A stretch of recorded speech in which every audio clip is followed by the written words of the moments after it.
Oh,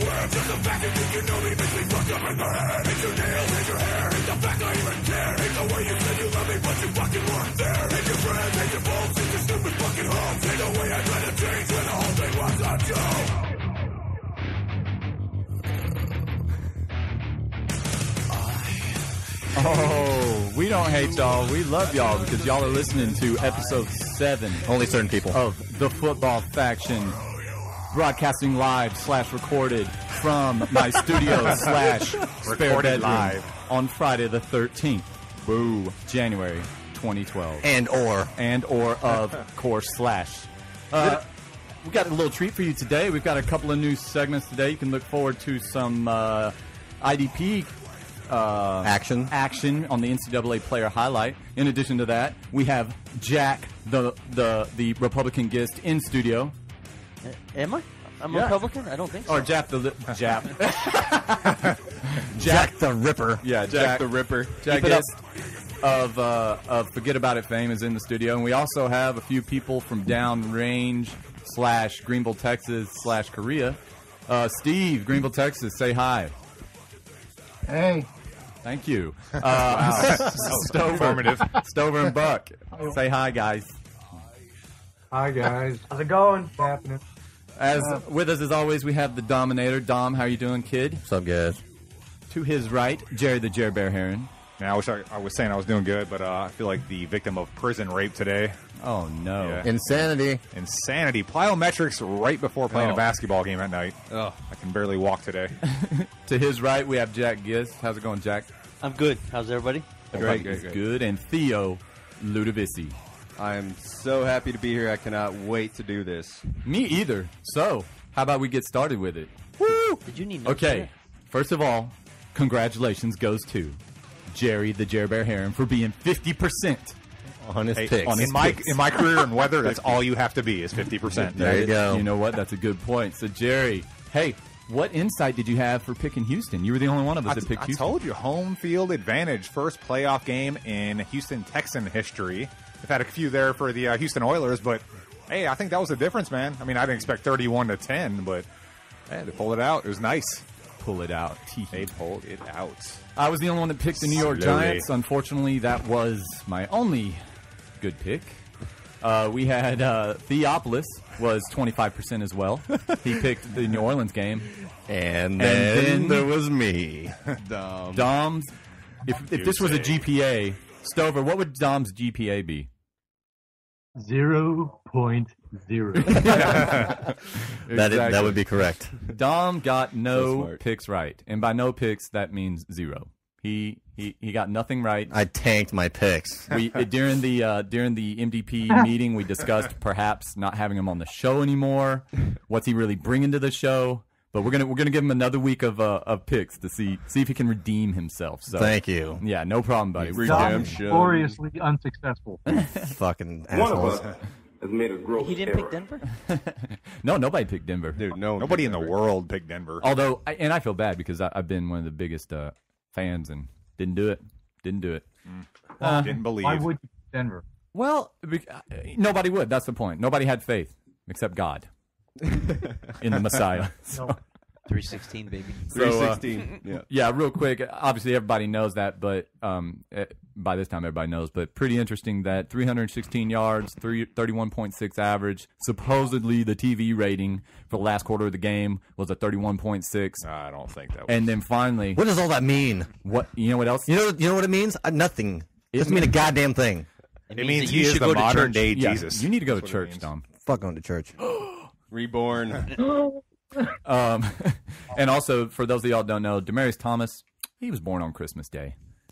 So, so I just thought that was interesting. So, guys, what do you take from last week?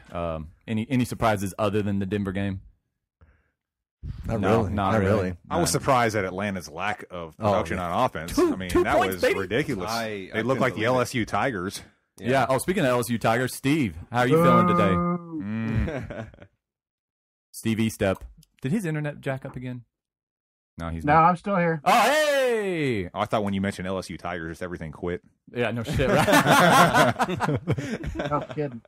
No kidding. Oh, God. So, yeah, national championship game happened. We don't really need to talk about that because it was a snooze fest. Oh, man. Kickers and Half of it happened. One team showed up. well, one team's kicker, and then at the end they decided to do something. Was anybody? Did anybody watch the whole game? I did. LSU's I face, unfortunately Oh, did. I It was watched awful. it. LSU's Yeah. face kicker didn't show up. Jordan Jefferson. No shit. Oh man. I read a. Oh man, what?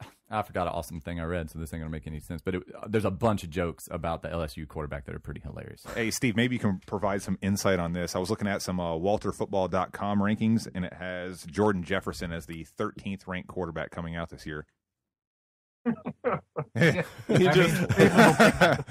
And that's his comment. Yeah. That shows how weak Yeah, the quarterback there's not a class whole lot I is. could say about that. I mean, He looked just awful. I mean, he wasn't even close to looking even like a college quarterback, let alone a third-string NFL quarterback. I will say this: Alabama's defense will do that to you. He helped quite a lot, actually. Yeah. But Alabama's defense was beastly. They were. Yeah. They were ready. That's for sure. Losers always whine about their best. Winners go home and Yeah. fuck the prom Demarcus queen. Russell was also an LSU quarterback. I'll just leave it at that. Hey, Yeah, Jamarcus Russell looked better. but he didn't get a fair crack at everything, and even in the NFL. and the coaches they didn't embrace him, and Whatever. Jamarcus Russell was Go the drink some first more offensive Robitussin. lineman to be drafted as a quarterback. he probably weighed more than most offensive linemen. Maybe if they reanimate the corpse of Al Davis, maybe Jordan Jefferson could get a chance. I don't think they like that too soon. Too soon? Too soon. Soon. Okay, well, that's enough of last week. Jerry did good. If we can, is that going to be the better. bar He at did the Football best. Faction? I know. 50%. Is 50% going to be the bar? Is that the bar we're going to set at Football Faction? It will be 100% this week. 50% of the time. We're right. We have low standards here at Football Faction. Sex Panther. Okay, so let's move on to. Hey, before we move on, I got one request. Oh, sure. Can you tell? I didn't quite catch the percentage that Kirsch had. Can you have Stover repeat that? Stover, could you please give Kirsch's GPA? 0.0. Yes. Okay, thanks. Thank you. No problem. All right, guys. They called the Bumbles for a reason.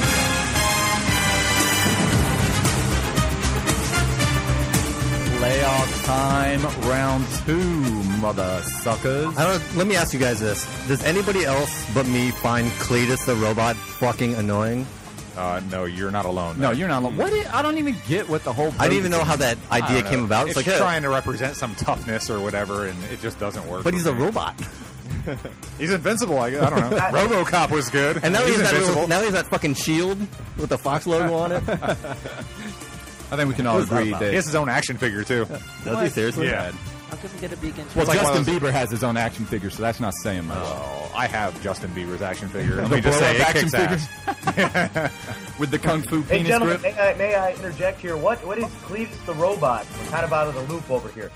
Cletus the robot. He's only is- been on Fox for the past 20 years. Yeah, But, he's that animated robot on all the Fox NFL. He's that shows. dancing robot that you see on Fox the Fox NFL games. Oh, I didn't know his name was Cletus. Yeah, What that's kind of name is that? Why would they name the robot He was Cletus? probably from Texas. who knows? I don't know. So, are we going to do better this week, or is it going to be one of these? Oh God! oh, dude, hold on. I got to find this one. Here you go. Huh? No, here it is. Here's one I found that I kind of like. There's the one. Hey! That reminds me of a mix between Stover and Dom right here. I thought that was Dom. Okay. Hey, let's get the guys down on Skype a chance real quick. Hey, Steve, we got the games coming up this week. Got some pretty interesting ones starting tomorrow, actually. Tell me who's going to win that San Francisco New Orleans game and why. Well, that's going to be a good game. New Orleans has got a beast of an offense, but they haven't done quite as well on grass outdoors, and that crap fest of a stadium at Candlestick is not going to help matters either. Out of that, San Francisco's defense, and, well, I'm still going to go with New Orleans. New Orleans, Yes. huh? All right. Well, I'll say up front, I'm a New Orleans homer, so y'all got to bear with that. Uh-oh. something stinks. So I'll get out of the way now. Definitely some stinks. All right. Well, hey, Stover, who you got on that game real quick? New Orleans going West Coast on the grass. We know what happens the last time they did that in the playoffs. I'm going with the Niners defense winning this game. Ooh. Yeah, buddy. Very nice. Nice pick. Buck, who you got? I'm going with the Saints. I think their offense is just unstoppable at this point. Jimmy Graham, I'm putting him at 2 touchdowns and over 100 yards receiving. You can't handle the truth. All right. Dom, who do you have in this game? I'm going with the Saints. I'm going to say that Darren Sproles and Pierre Thomas score a rushing touchdown each, which would double the amount of rushing touchdowns the Niners have allowed this year. That is an interesting pick. I like that. Ooh, I like being wrong. This is where you're making your monumental comeback. Hey, Jerry, who you got on this game? I got a couple of facts here first. Ooh, facts. For one, yes, like I facts. love facts. I love stats. You know that. New Orleans has never won a playoff game on the road. That's a fun fact. San Francisco has allowed only 11 points per game at home this season. Versus playoff teams this year, San Francisco is 3-2. New Orleans is 5-1. And you know the thing that worries me the most about New Orleans is they've lost some bad games this year. St. Louis they lost to. They lost to Tampa Bay. They almost lost to Carolina. Jacksonville. Oh, Jacksonville was a 13-point win, but it was a 23-10 game. And also Tennessee on the road. So I think San Francisco is going to be a little bit too much on the defensive end, so I'm going with San Francisco 26-24 over New Orleans. Oh, wow. Yeah. You going back to Gary, your... if I could throw in a rebuttal real quick. Yeah, go ahead. San Francisco No, you can't. Okay, go ahead, bro. San Francisco lost at home to Dallas. Ah. Yeah, it is a play or an almost playoff. Dallas is way better than St. Louis. Yeah, St. Louis and Tampa Bay. Tampa Bay is awful. I mean, they got destroyed by a lot of teams this year, and then New Orleans goes and it loses. Go ahead, spit it out, Dom. Dom was like, boop, boop, boop, boop, I was waiting for him to stop talking because I don't like to talk over people. Go ahead, Dom. Go back to your first stat about them, going to the playoffs or road playoff games. Who, New Orleans or San Francisco? I mean, they really haven't started going to the playoffs No, I until the understand. last couple of years. That was more of a fun fact, but I'm going in the fact that San Francisco does not allow a whole lot of points on the road, and I think going back to like the last 3 or 4 games, they're holding opponents to less than 10 points a game at home. Fair. Fair enough. Hey, Jack, who do you got in this game? One of our new contributors. Well, they say defense wins championships, and San Francisco's defense is definitely good, but There's a but. But New Orleans offense has been playing so well. I don't know if I've ever seen an offense clicking as well as they have. So I think it's going to be a close game, and I wouldn't be shocked if San Francisco wins, but I still think the Saints will pull it out in a close game. Very nice. And Theo, what you got? All right. In this game, I have the 49ers 27-24. Ooh, 1 point difference. Yes. Me and Jerry are like-minded here. Home field advantage. I think the 49ers feel really disrespected. I think they're like a 6-7 point underdog in this game. Mad disrespect, probably because the quarterback sucks. The Saints cannot stop the power run game to save their life. So I think Frank Gore is a big game. Patrick Willis will be back. He's well rested, so that'll lift the defense. The 49ers front seven is just awesome, but you also think the Saints have one of the best offensive lines, so that's gonna be a really interesting matchup. My X factors in this game: Michael Crabtree. Hold on. Yeah, we have X factors. Well, I added them. Good go. Go ahead. Michael Crabtree. In order for the Niners to win this game, Michael Crabtree has to stretch the field and open it up for Frank Gore in the run game. And Darren Sproles is my X factor for the Saints. These two guys just happen to be on his fantasy team. They do, but they're also awesome.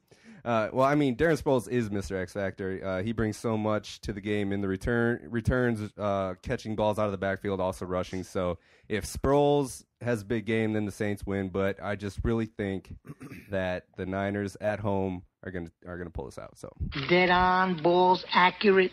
I think I'm gonna go along with you there real quick. It's mainly the defense. I think that me, Dom, and you actually watched the Detroit game. Detroit had so many opportunities. We counted 4. Yeah, there was 4 legit turnovers, but 2 absolute surefire picks that they should have had. So I think you got that defense running all over the field. I think that one of the biggest X factors is going to be Alex Smith. I mean, I think all he has to do is kind of do what he's been doing, sort of manage and pull out a play here and there. He's been exposed a couple times. Yeah. But, we'll see what happens. Yeah. All right. Hey, Dom. Yes. The other game we get to see tomorrow, New England, Denver. All right, man. Remember we talked earlier this week about the implications of... Ladies and gentlemen, I do have to say this real quick. Dom has agreed to a bet, and the bet goes as such. It's a one-way bet. It's a one-way bet, yes. It's actually just he can lose or win, but nothing else happens to anybody else. If the Denver Broncos win the game, that nothing about covering spreads or anything, because Jerry on his freaking nutsack was up into his guts during that last game that he made that bet on. Yeah, I'm not doing that. I'm not doing that again. If the Denver Broncos outright win the game, Dom will do two things. One, he will purchase, and it probably costs more than $50 too. Jeez. He'll purchase a Tim Tebow jersey and have a picture taken of himself in said jersey Tebowing. Nice. Of which I will post in every media outlet that I can possibly do. Wait, where's the picture going to be taken? That's a good point. Probably maybe at Cash's. In front of Cash's? In front of Cash's. Yeah, that'd be a good idea. Cash's is a kind of... Dom, I can get you that jersey for $25 from Korea. That's true. I know this. That's true. $25, you're overpaying, buddy. All right, so go ahead, pick. Who's your pick for the game? Obviously, well, obviously, but yeah, you don't have to ask me. Okay, Jerry, quickly, please. Tom Brady is Jesus. That's true. All right. The biggest point I have is New England's had 2 weeks now to prepare for this offense yet again for the Denver Broncos. They ended the season on an 8-game winning streak. That's New England, and they dominated the Broncos in that last game, and that was in Denver. Now we're going to Foxborough.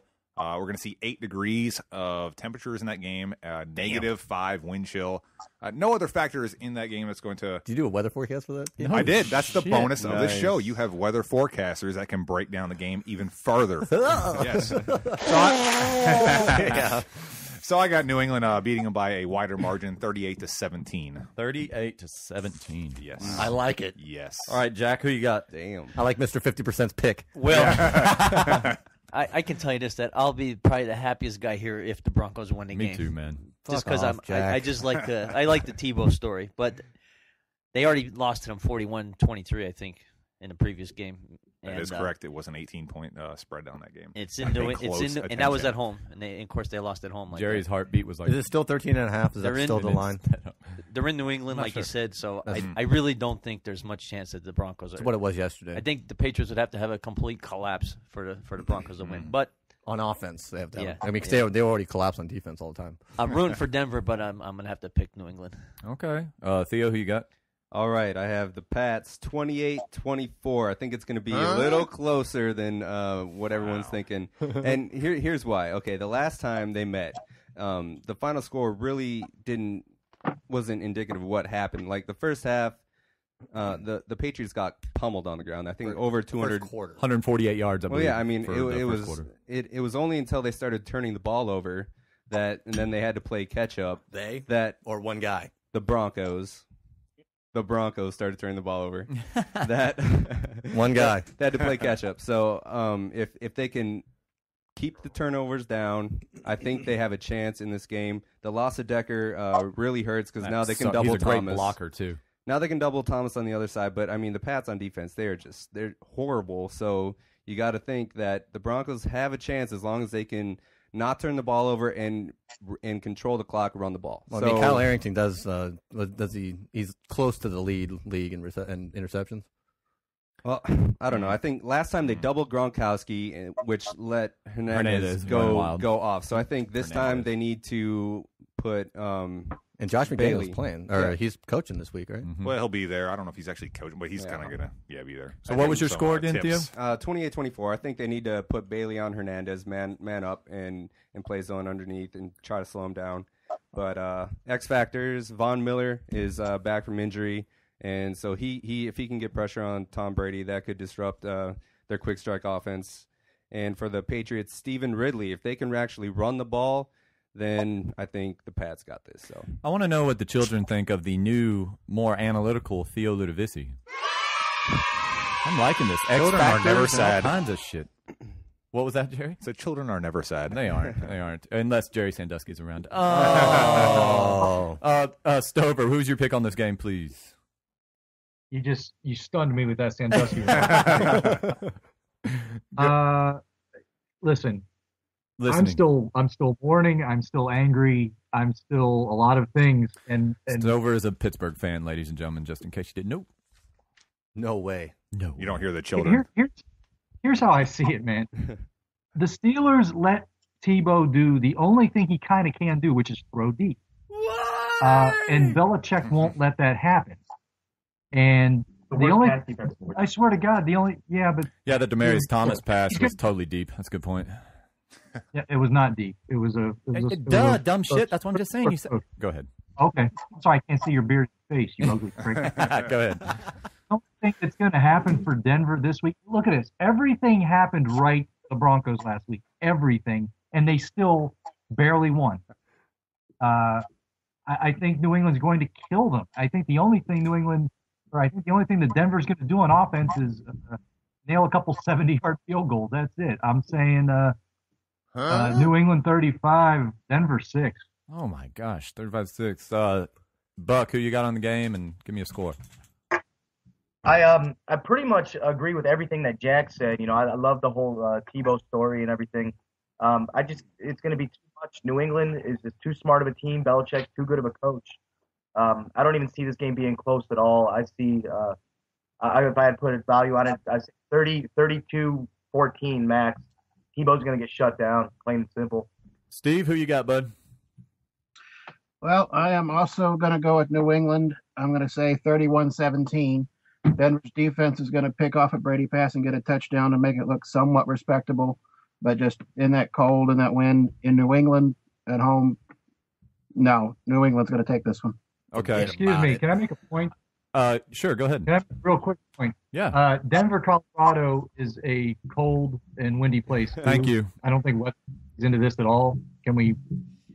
I agree with you, Stover. I said it for informational purposes only. I don't think it'll have any effect on the game. I'm going to be the one to center on this, mainly because I'm trying to recover from my 25% right now. I obviously, New England, every indication is going to win this game and possibly make it a blowout. However, why do I not feel confident in this pick at all? Thank you. I feel like I've been talking myself into this. My point is this, Pittsburgh was supposed to just destroy them. And then when they didn't destroy them, it was, Pittsburgh was hurting and they had some people out, which is all true. You know, y'all did have, Pittsburgh.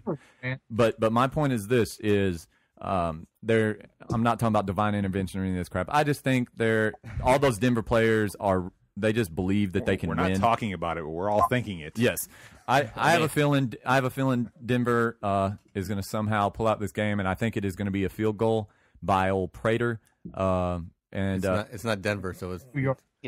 What? It's not in Denver, so I know. It's not going to be a 59-yarder. It won't be a 59-yarder. I just have a you're feeling. Going Denver? I am going Denver. Yes, Denver's going to win the game by a field goal. You want to make a bet on that? Yes. Let's do it. I'll fucking wager. I don't give a shit. Let's do it. I think the loser has to go to the bar in a diaper. Oh, come on. What the fuck? Okay, if I have to go to a bar in a diaper, then Dom has to go to the bar in a diaper and a Tebow jersey. No, I'm not doing that. Okay, so I'm not doing that either. Let's be a little more reasonable. I thought that was reasonable. By the end of the show, we need, I'll agree to a reasonable bet. I'm not going in a diaper. That's insane. Although hilarious. How about you purchase a Cowboys jersey and then burn it? Oh, ooh, dude. No, because that's what I'm going to do with the Tebow jersey if I lose this bet. Yeah, but that's not. You're not a fan. You're not a fan of Denver. I'm not going to burn a jersey of the team I'm a fan of. Can't do it. It might be bad luck for them. Yeah, exactly. And they've already got the worst luck in the world. By the end of the show, hey Stover, I'd like you to come up with a bet, please. You're pretty good at this stuff. So yes, sir. Thank you. Okay, we spent a long time on that, so let's move on quickly. Okay, we've got Houston, Baltimore. Jerry, since you picked that game, who you got? Well, I'm not going as optimistic for Houston this week. It is in Baltimore, and Houston lost against Baltimore when they had Matt Schaub earlier in the season. Jerry, hold on. Hey, one of you Skype guys, I don't know what you're doing, jacking off or doing something over there, but hush it. There's a lot of noise. Or you just mute them. Or, yeah, I guess I could just mute y'all. But, yeah, someone's moving stuff around, so shush. Go ahead, Jerry. Sorry. All right, so Baltimore is undefeated at home this season, so that's a tough place to play. They have the second best rush defense, and they are playing the second best rushing offense for Houston. But when that's really their only dimension right now is running the ball. That makes it tough for Houston to win. So I'm going 24-13, Baltimore over Houston. That's reasonable. What you got, Dom, on that game? Pretty much just I'm going with him for pretty much the same reasons. Baltimore is just unbeatable at home. Who you got, Steve? Literally. I got Baltimore 24-14. All right. Stover. Baltimore because of Rice, not because of Flacco. Flacco will be 10 of 33 for 100 yards, 1 touchdown, 3 picks. Nice. However, Baltimore will. Who you got, Buck? I got the Ravens only because of the inexperience at quarterback for the Texans. I just don't see Yates doing anything for them. Jack, who you got? Yeah, I'd have to go with Baltimore at home. And Theopolis. Yeah. Baltimore is pretty much unbeatable at home this season. They've been waiting a long time for a home playoff game, so I think they're going to be ready to go. They're going to have Lewis and Reed healthy for this game, and they're both going to really, really want to make pretty much probably this is their last chance, real chance to get a Super Bowl ring. So they're going to be ready to go. Right. Plus, TJ Yates, he played in the cocoon last week. He's going to see what it's like to play on the road in the playoffs. Against that defense. Yeah. He's in trouble. 10th best passing defense as well. Yeah, actually, fourth best passing So defense. Ravens, 21-13. Okay. This isn't just because of Houston or anything. I actually think Houston's going to win this game, and only because of the run game and that offensive line. What? Hey, can we hear that against over 0.00? No, seriously. I need to hear Leonard's reasoning. I need to hear your reasoning on this, buddy. Somebody with them being from Texas. Yeah. Okay, here I'll give you my 2 bits of reasoning. One, Joe Flacco is to quote one of my good friends, a loser. Big time. Sir, he's putrid. Okay, He's like Mark Sanchez. Hey, Stover. I wouldn't go that far. Stover, who coaches the Houston defense? Remember, he wore that blue shirt. We called him the Earth. Homer. Yeah, Wade Phillips coaches that defense. Wait. Yeah, dude, that defense is on the up and up, man. I don't think it's going to be some blowout by Baltimore. The run game, you've got 2 running backs who, Arian Foster, we all know is a beast, and then of course Tate is nothing to sneeze at or whatever. So I think the run game, they're going to keep it out of Yates' hands for the most part. I don't think they're going to be able to hold Arian Foster to 2.5 to 3 yards of carry. So I think it's going to be a low-scoring affair, which obviously that plays into Baltimore's hands as well. But low-scoring affair, and I think Houston wins the game by a field goal. So there. So a Texas domed warm climate team. Now this is one where the weather might make a little bit of a difference. A domed Texas team with a rookie quarterback goes to the Northeast. Not going to happen. Yeah, that's what I'm saying. Okay. Yep. All right. Thank you. And finally, the last game. He ain't taking no shit today. Yeah, the last game is our Green Bay versus the New York Giants, and I think probably the most exciting game of all of them.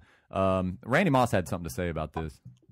I don't give a what they talk about. They better talk about this W that we put on Lambeau Field today. They can talk about the end zone celebration all they want to, but I know what better be behind is that W. Wow. Man, that's what Moss had to say about it. Country ass motherfucker. He is country. So basically what we're looking at is a rematch of the game earlier this year in which Green Bay damn near lost. You have the New York Giants with the ridiculous front four on defense. Secondary, Aaron Ross is healthy, which definitely helps the secondary. And Eli Manning kind of playing out of his mind. So, Stover, what is going to be the score? Who's winning and why? Packers 70, Giants 3. And I'm not kidding. You're not. The Packers are healthy.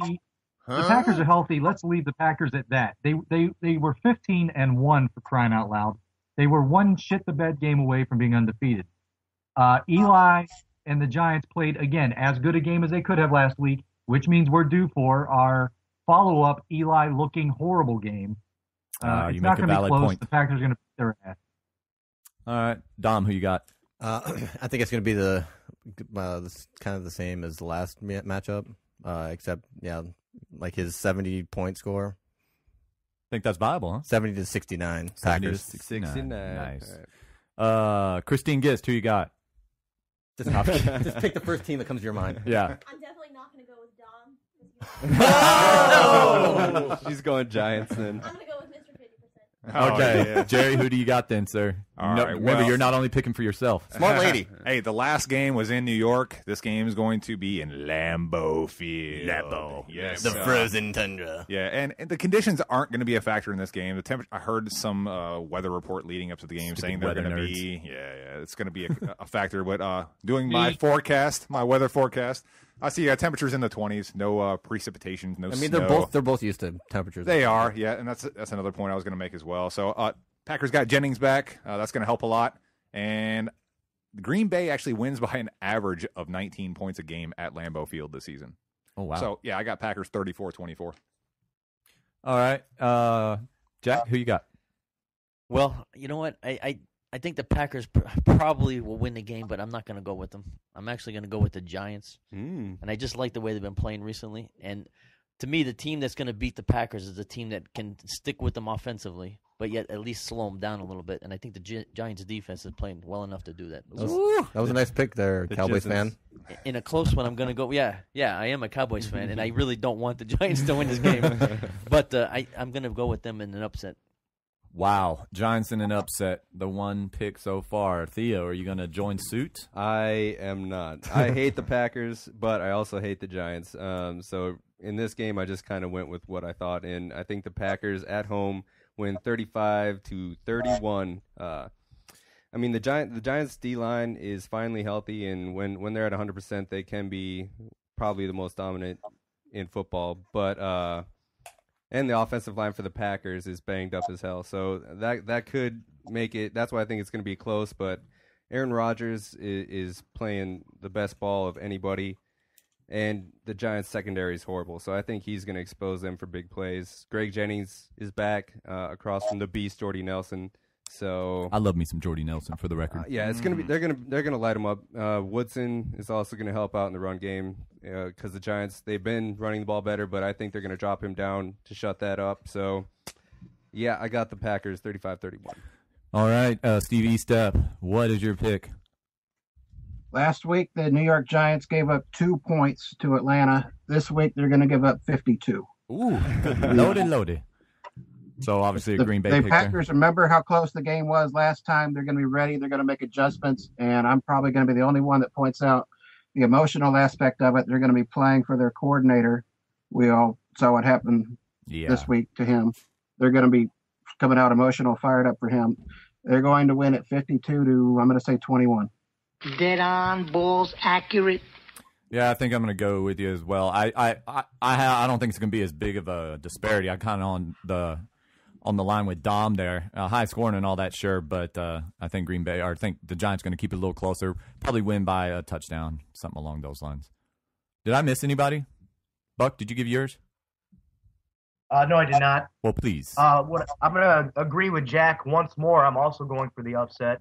The Packers having one of the worst pass defenses in the league.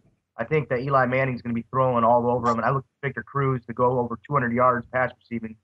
And I'm going to make this game. I'm going to say it's not even going to be that close. I think the Giants are going to go in there, and I think they're going to take this game. You know what? And I think the Giants are going to be my Super Bowl pick too. Dang. Are you serial? Wow. Yep. Holy What an crap. asshole. All right, Yeah.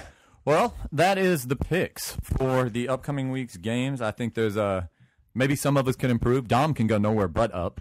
Yeah. Theo and myself are at 25%, so the same goes. Oh, I think we have a call, folks. Somebody's calling in. Yes. Who do we have on the line? Hey, this is a long-time listener, first-time caller. Long time. Awesome. And who might we be speaking to right now? My name is Estelle. Estelle, how's it going? It's going great. Awesome. So you're a fan of the show, huh? I sure am. Very cool. But Leonard, Yes. more importantly, Yes, ma'am. I wanted to know if you could recommend any good bathrooms in the Fort Walton Beach area. Well, let me Funny she asks. Funny you mentioned that, Estelle. Matter of fact, I would. I've got a couple. I will say my favorite in the Fort Walton Beach area is Books A Million on Mary Esther Boulevard. Reason being, there is always an assortment of graffiti. Some of it is like this set of people, F this set of people. But there's some calligraphy. Sometimes you'll get some abstract art. I don't know. They kind of keep it fresh. And although I don't take magazines. room, correct? Oh, yes, ma'am, the men's room. I can't speak for the women's room except at Sonny's headquarters. Sonny's headquarters. I will say this. For the women, definitely a nice restroom simply because that whole place has been redone. If you remember when it was mixed, my God. Oh, yeah. You could contract something, Get an and even if you were HIV test hovering. afterwards. Yeah. Even if you were hovering, you probably could have contracted something. So for the females, I'd say Sonny's headquarters, if you're on 98 and you really got to go, stop in there, and I'm sure Sonny'd be more than happy to let you use the restroom. You know where where not to go. Fantastic. Yeah. Oh, Dom's going to tell you where not to go. Hold on. The KC's on 98. Oh, KC. KC's on And 98. Miracle Strip Parkway. That. KC, it looks like it's like a beach background, like in the back. It's like a beach in the back of the bar, I guess. Yeah, note to self. Note to Don't self, Don't yeah. go to Casey's. Yeah. It's fucking horrible. Well, hey, Estelle, we want to thank you so much for calling in, and please, any questions you got weekly, give us a call, and we'd be more than happy to answer them for you. Okay, thanks. Thank you. We'll talk to you soon. All right, have a good night. You too. Estelle sounds pretty sexy, doesn't she? What's going on? She does. Wow. That's pretty nice. That's a weird question. I know, right? Awkward moments. I'm surprised you didn't say the block, Leonard. Yes, Stover. A good place to go to the bathroom really is on Dead Enemy Soldiers. Oh. No. Mr. Topical. Hold on. I'm funny how? I mean, funny like I'm a clown. I amuse you. I make you laugh. I'm here to fucking amuse you. How the fuck am I funny? What the fuck is so funny about me? Tell me. Tell me what's funny. You think you're funny, Stover? Oh, man. Really? That's They awesome. killed my people. I don't really have a problem. Whatever we do to fuck them. Yeah, I don't really have a problem. I don't either. Nope. Hey, can I make a small correction? Absolutely. About contracting stuff by hovering over the toilet seat. Yes. I've done extensive studies on contracting a lot of stuff all over the world. That's true. Specifically Southeast Asia. Yeah, more than 20 countries, and I think that's actually false. I don't think you can contract anything from hovering. That's good to know. Okay, just for the record. That is definitely good to know. Jack's health tips. Oh. Dude. Next week's bit. Yeah, no shit, right? Hold on just a sec. I don't think we're gonna hit. Okay, an so hour. we might hit just a little over an hour. But all Tebow time will take us over an hour. Yeah, rapid fire. Jerry, who's your Super Bowl pick? Who is winning the Super Bowl? Go. Green Bay Packers. Dom, who is winning the Super Bowl? Go. Baltimore Ravens. Theo, who? 49ers. Whoa. Jack, who's Saints. winning? Saints. All right, Stevie Step, who's winning the Super Bowl? He'll say the same. New Orleans Saints. Buck No Nasty, way. who's winning the Super Bowl? Giants. And Stover, who's winning the Super Bowl? Packers. I'm gonna go Packers too. So there's your Super Bowl picks, and Remember that. remember Nobody that. said Denver. Yeah, I know. I'm pretty shocked. Denver now. Yay! changing my pick. Sorry, Christina. Speaking to Jerry's mic, tell us who's gonna win the Super Bowl. Green Bay. Green Bay. Bay. All right. All right. This kid is a gamer. He's a baller. He's a playmaker and a shot caller. In case you didn't know, I got Tebow. He shattered the mold. And all he does is win. All he does is win games. Listen. I got Tebow. He shattered the mold. And all he does is win. All he does is unleash. Tell Tebow, let him go. It's time. Yeah, Tebow time is back. Although it'll probably be just for 1 week, but it is back. I'm gonna go take a shit while we're doing this segment. This segment's going to last approximately 30 seconds.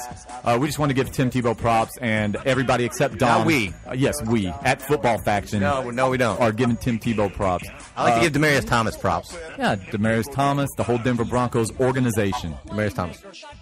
He's a gamer. Anyways, basically, hey, congratulations, Tim Tebow.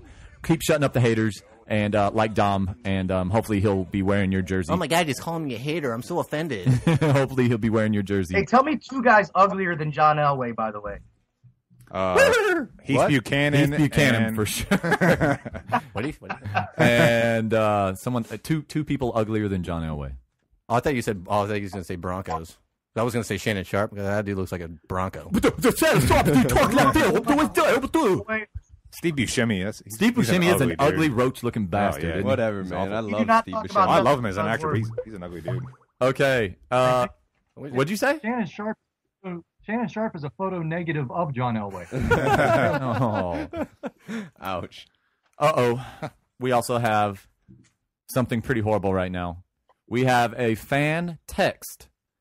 And the text it's a would you rather text from Matthew Ferguson. I'm sorry, it's from Bill Thomas. Would you rather by the way, I need to preface this. If you get offended easily or if children are in the room, please mute your stereo. Would you rather have sex with Kate Beckinsale while getting nailed from behind by a dude, or nail a dude while getting your butthole licked by Rachel McAdams? Jesus. I love me some Rachel McAdams. Now, let me repeat this. Hold on. Let me repeat this. Would you rather have sex with Kate Beckinsale while getting nailed from behind by a dude, or nail a dude while getting your butthole licked by Rachel McAdams? And Stover go. And as y'all know, we always ask Theo first. So Theo, go. Oh, jeez. That's an easy one. Oh, You got to pick. Go. jeez. That is not easy. We're running out of time. If you have to choose, it's easy. Yeah. Well, I'm definitely I not have an getting. I'm definitely not getting railed by a dude. So I'm going option 2. So you're having sex with a man. Okay, cool. Fine. That's all we wanted to know. I'll close my You're eyes. having sex with a man either way, dude. Yeah, but I'm the giver, not the taker. I'm just telling him. Stover, Stover, make your pick. Okay, my technical difficulty. No. Bullshit. Copping out. Go ahead. No, he wants to get his ass licked by the dude and nail a dude. Without either one of them He's there. from Pittsburgh, so either one is good for him. That's true. He'll take what he can get. All right, rapid fire. Come on, Stover. Pick. Yeah, I'm not taking it from anybody. Okay, he wants both. Go ahead. Okay, he's taking it both ways. Dom. I'm nailing the dude. Nailing the dude. All right, Buck. I'm getting my butthole licked by Rachel McAdams. Steve, please go ahead. I'll go with Beckinsale. I've had worse things drummed at my ass. Yeah. All right, Jack Gist. Which way are you going on this one? Option B, to minimize my AIDS. Bravo. factor. Good point. And Jerry, finally. Has no one mentioned the fact that you actually are railing Kate Beckinsale in that situation, and you're only getting your butthole licked? I mean, So I'm going Beckinsale on that one. wow, that's Jerry, you're getting it in the. No, you're getting hit by a dude while you're. Yeah, if you're doing Beckinsale, you're nailing Beckinsale, but choice. you're getting ramrod. But no, But you're nailing it. it. That's fine. But you're nailing a dude in the other one. But Yeah, you're but getting nailed by a dude in the first one. You don't win either way. Just for the record, winners here. so we just need to go around and just make sure. So Jerry took option A. Jerry was the only one to get railed up the butt. No, Steve also as well. said that. Yeah, and he put it in a So they have a- much different way than I did. So Steve and Jerry can console each other I'm with afterwards. Steve. Oh, That's Steve much is the worse guy thing. nailing him? Fantasies to yourself. All right, we'd like to thank Bill Thomas for that entry into the Would You Rather. Thank you and fuck you. Yeah, exactly. All right, folks.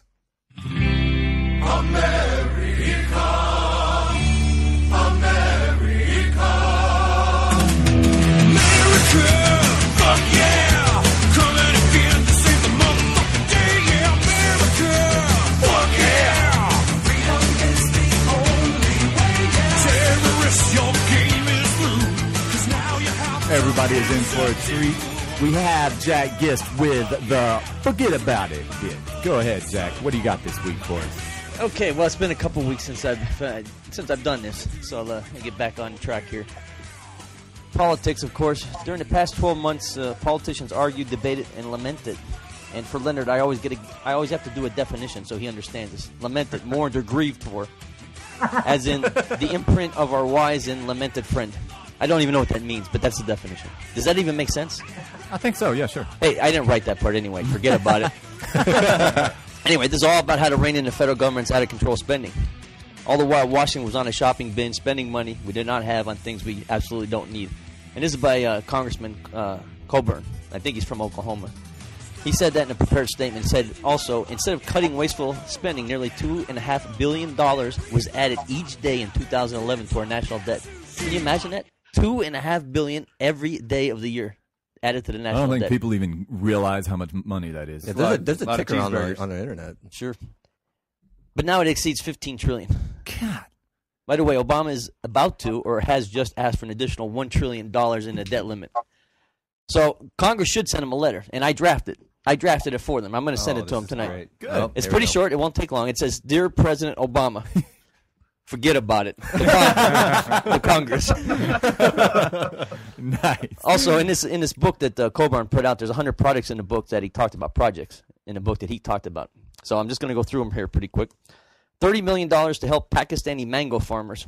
God dang it, man. Part of a 4-year, $90 million effort to boost hiring and sales among Pakistani businesses funded through U.S. Agency for International Development. $765,828 for pancakes. Federal funding went to the Anacostia Economic... Yeah, everybody loves pancakes, right? Oh, dude. But federal funding to the Anacostia Economic Development Corporation to build an international house of pancake franchise and train its workers in an underserved community. The underserved community, however, turned out to be some area of Washington, D.C., Columbia Heights, which is termed one of Washington's most desirable neighborhoods. So there's some of your tax money going there. That's Washington, D.C., so that's not saying much. I know Jack's segment is going to get me so pissed off each week. It's meant to. Political rage. Here's one of my favorites, though. $652,740 to create an Oklahoma visitor center. The scenic highway that runs from Tallahena, Oklahoma to Mena, Arkansas, already has 3 visitor centers. But the federal grant... 3 visitors? What the hell? Yeah.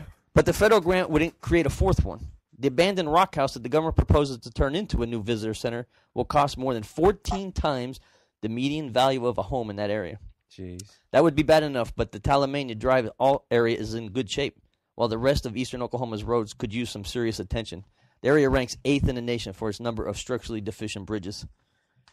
What else we got here? $113,277 for video games. The International Center for the History of Electronic Games. I approve. Got the money to conduct a detailed conservation survey of video games. I figured you'd like that one. Unbelievable. All right, now here's one of my other favorite. I don't know if anybody realized this, but I love Mellow Mushroom Pizza Place. Oh, yeah. They have some good pizza there. But $484,000 to a private developer to build a Mellow Mushroom Pizza in Arlington, Texas. Huh? Yes. Dude. I mean, personally, like I said, I love their Thai pie. It's excellent. We get it a lot of times, me and my daughter. But come on, He man. loves Thai pie, all right. Forget about it. Forget about that. Another good one, $100,000 for a celebrity chef show in Indonesia. What the fuck?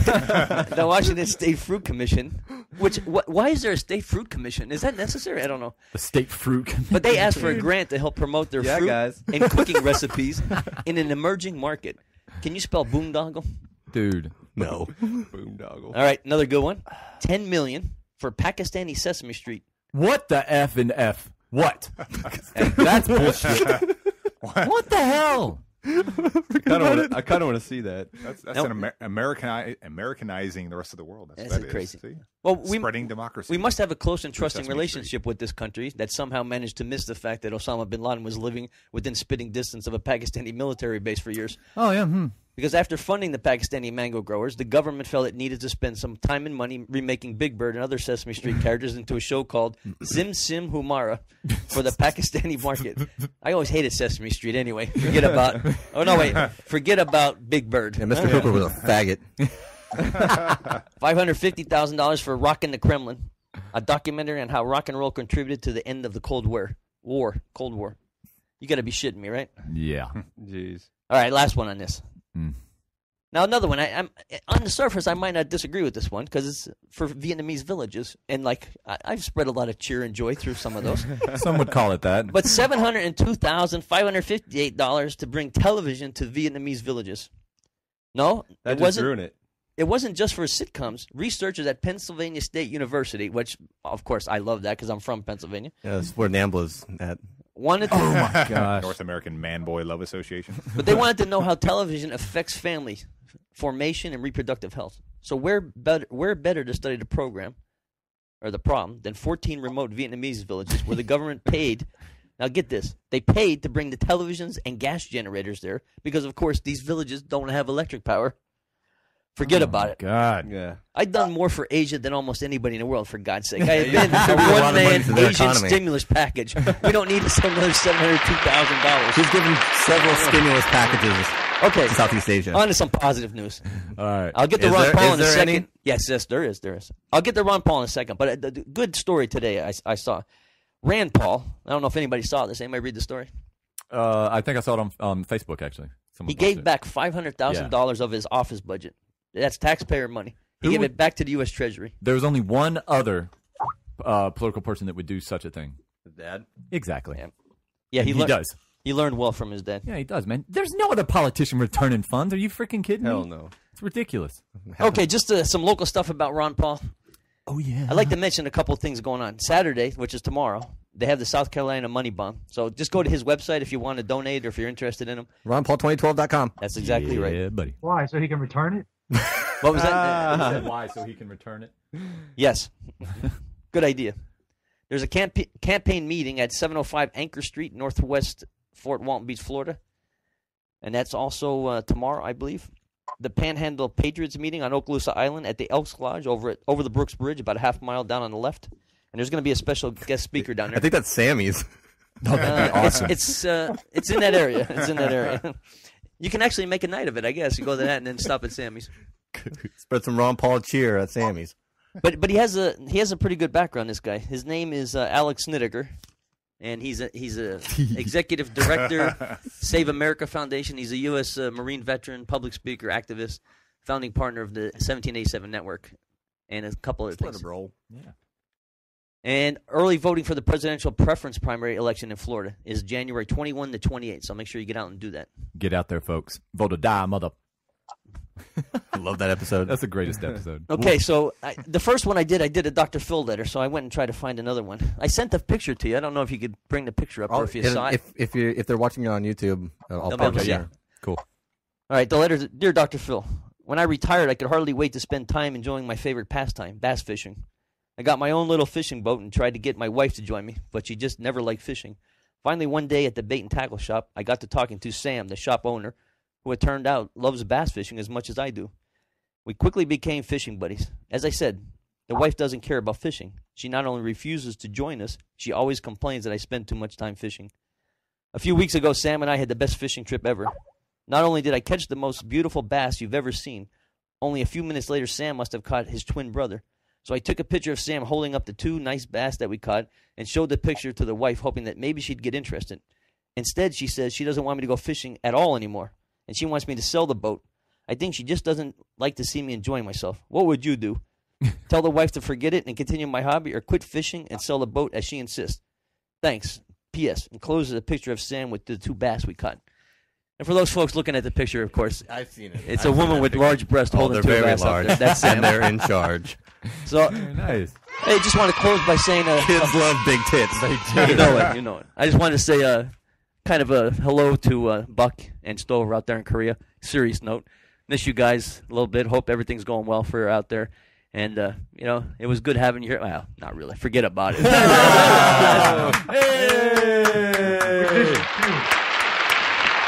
All right, guys. Good night. All right, Jack is leaving studio now. Jack, we want to thank you very much for joining us. Anytime you're able to, obviously, more than welcome. The fans love you, I'm sure. Thank you. Hey, Christine. Sorry, I just Christine, woke thank up from you. a nap. What did I miss? Stover said he woke up from his nap. What did he miss? Y'all can just leave that door open. That's what old people do. All right, Jack. Jack, Christine, thanks y'all very much. And we'll see y'all later. Rock on. You're going to do it after you take it in the ass. Oh. And on that note, basically, we have a sponsor this week, believe it or not.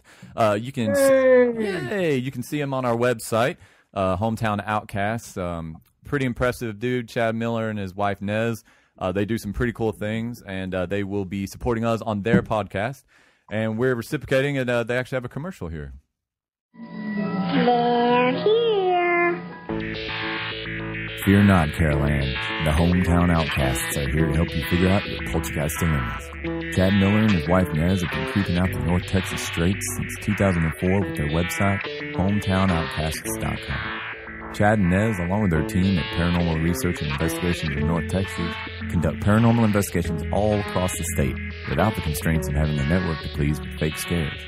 In addition to their investigations, they produce a weekly podcast covering all sorts of off-the-wall subjects.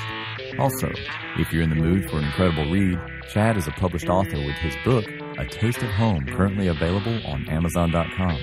So give the Hometown Outcasts a visit at www.hometownoutcasts.com and discover the world of the unknown. You might like what you find. Yeah, so please give him a look. Check it out. It's actually pretty sweet. I ordered his book on Amazon. It's got nothing but 5-star ratings.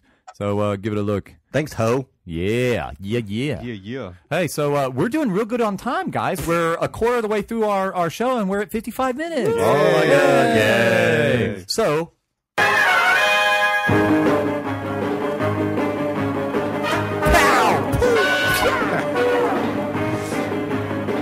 Nerd Rage. Yes.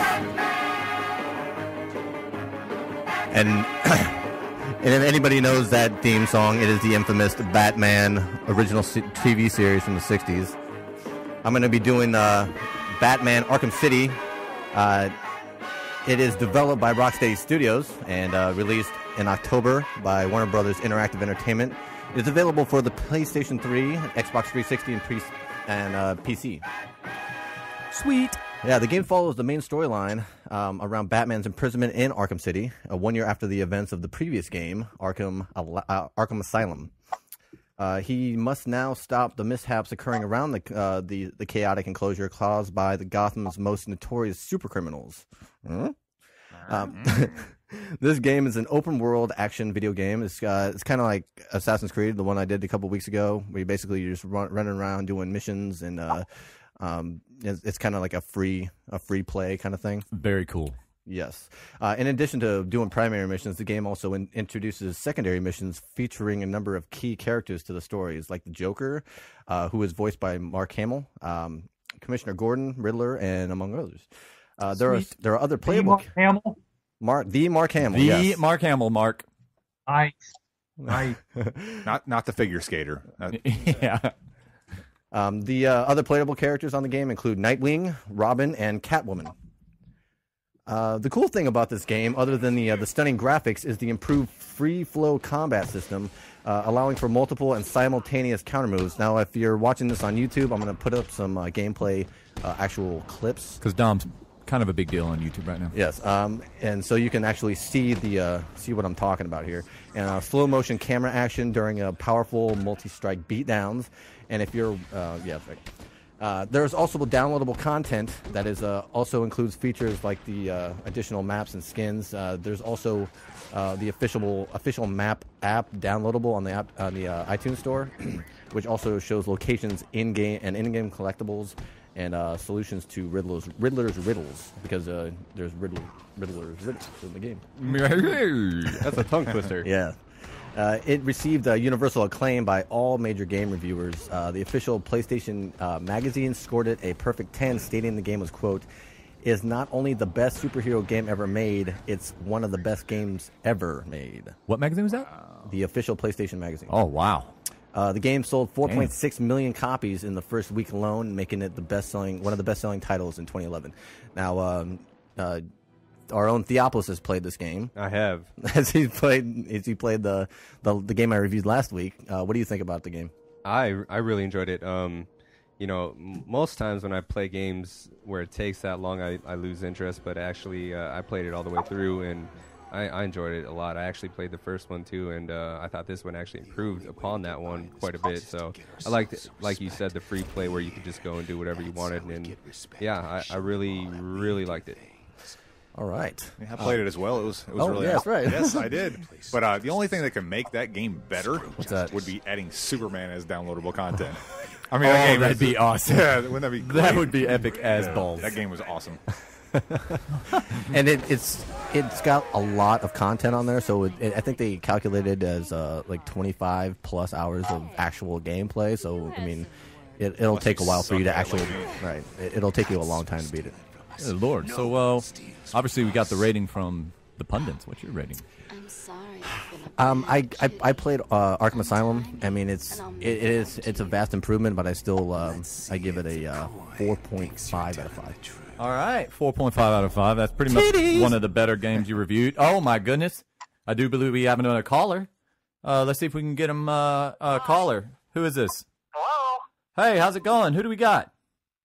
This is Whiskers. Whiskers. How you doing, Whiskers? Long time listener, first time caller. You've reached the Football Faction show. How's it going? It's going pretty good. Is Dom in? We do. Dom still there? Dom is available. Yes. Dom? Yes.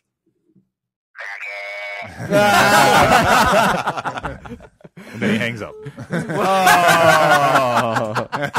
That's it. Thanks, Whisker. That was it. That's all Whiskers had to say. Thank you, Whisker. That was awesome. I didn't know he was actually hanging up, but yeah, that was perfect. That's all he wanted to say. That's it. That's it. That's hey. That's our listeners. That's the kind of guys. That's kind of folks we adhere to. High class, or that we appeal to here at Football Faction. We are in Northwest Florida. So. That is true. / Southern Alabama. Well, hey Dom, thanks for that nerd rage bit. I don't even really have that many video games, but I am going to be purchasing that because that sounds totally balls. Yeah, you saw the clips. Oh yeah, dude, incredible. This she is. Oh yeah.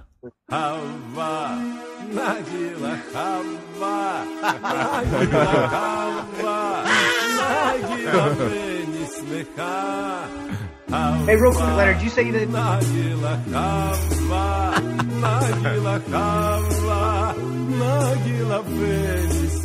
That's right, ladies and gentlemen. We have the "What the fuck is this?" bit today, and we're gonna get it live from Buck Nasty. Bucket. Hey, I recorded it. Real quick, I was gonna roll into my original "What the fuck is this?" but I gotta get a little something off my chest first. This will be real quick. Okay. I think I just heard Leonard say that he is definitely gonna go out and purchase that Batman game. Good segment, by the way, Dom. Thank you. Very informative. So what I'm getting at is, Leonard, you do have the $50 to go out and purchase this video game, correct? No, when I have the money, I sure will. Okay, when you have the money. Absolutely. Okay. All right, I just wanted to check. Just want to make sure. Okay. Anyway, Yeah. rolling into my segment a little bit. For the record, I'm putting this song on my iPod. Ohio, so I'm Hey, Buck, how was that ski trip? So, Hey, Buck, how was that ski trip? I'm sure it didn't cost $50, obviously.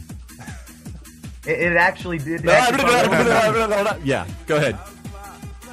It cost. Never mind.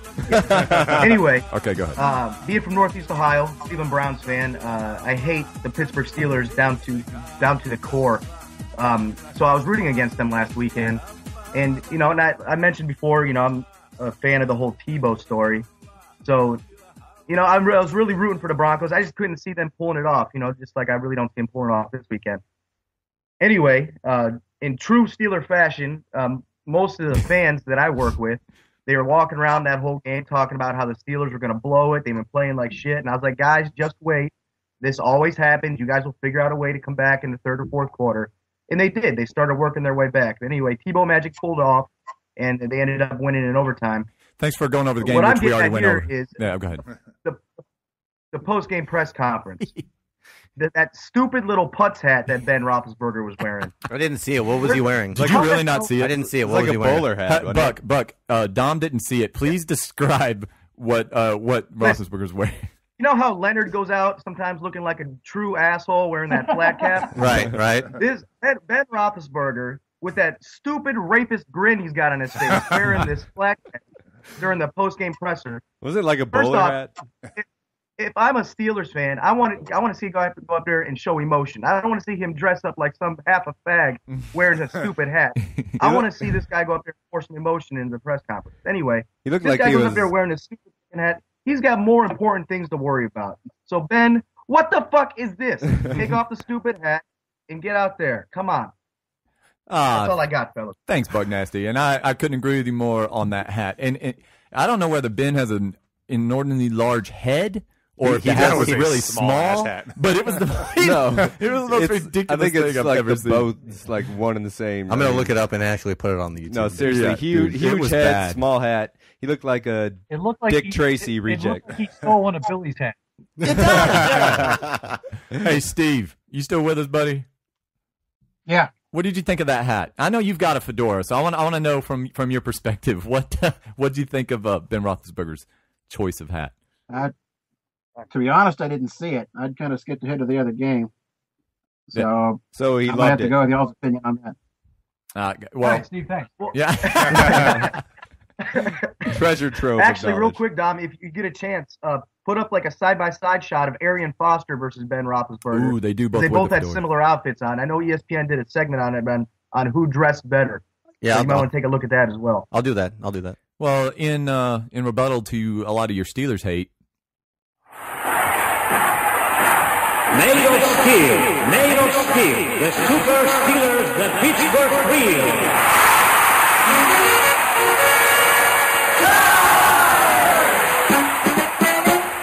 We're from the country, the Super Bowl team. 3-time winner Steelers. We prove soon we've got Smoking the Stovepipe live, ladies and gentlemen. Go ahead, Stove. You're smoking the. Thank you. You're smoking the stovepipe now, and Buck was just smoking mine. Hey! By the way, how do you smoke a stovepipe? A stovepipe is something that's smoked. Just give him a second, I'll show you. I'm gonna thank you. Exactly. First, in response to Heath, and when you marry into a Browns family, you get to see things from a different Brown family. perspective. Oh, Brown. Oh, Brown. Listen, guys, their only sports joy is when we lose because they never win. So That's a good point. It's an interesting perspective that's the highlight of their sports year is if we lose in the playoffs, which quite frankly happens. It just doesn't happen that often. I don't know. It makes me sad. The issue that I wanted to talk about, and I don't want to get on Tebow's nuts anymore. I'm sick and I want to throw up from it. Dick LeBeau. You're sick from getting out of nuts? Yeah. I'm sick from being on Tebow's nuts. They're Dick shaved. LeBeau Trust me, failed- I know. Dick LeBeau failed us in this game, and I'll tell you how. The guy is the architect of the zone blitz scheme. He created more confusing looks over the last 20 years. Losers always whine those about their different best. blitz packages confuse Winners defense, go or home confuse and offensive fuck the linemen prom and the queen. quarterback, and creates turnovers. And that didn't happen this year. Never mind, this last game. What the fuck our are you pass bitches rush has babbling become about? Harrison and Woodley and the 3 down linemen. That's it.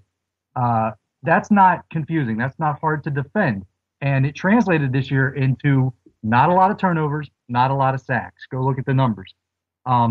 You dared Tebow to do the only thing he can kind of do, which is throw a lobbing, looping, cruddy pass deep down the field. Nobody can stay in one-on-one coverage forever. That's why we lost. LeBeau, you were uncreative.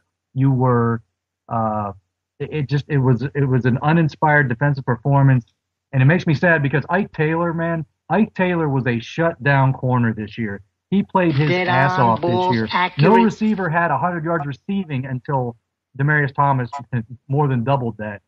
And a lot of people are giving Ike Taylor a lot of shit. It's not Ike Taylor's fault. No, the no. scheme was bad. What about Ryan Clark's non-participation because of his? How significant was that with Mundy back there? I think it was huge, but you have to give Monday credit. Monday forced 2 fumbles Yeah, in he the did. game. It's not like he didn't play, but here's the other difference. Ryan Clark hits. Ryan Clark hits harder than any safety in football. I think his almost. girlfriend can attest to that. Is that Marlene Stover? Listen, we missed Clark, of course. We missed Casey Hampton. When you lose the big snack from the defensive line, love that. hurts you. But Stover, can you agree? everybody Probably is one of the like- best nicknames in football. Big snack.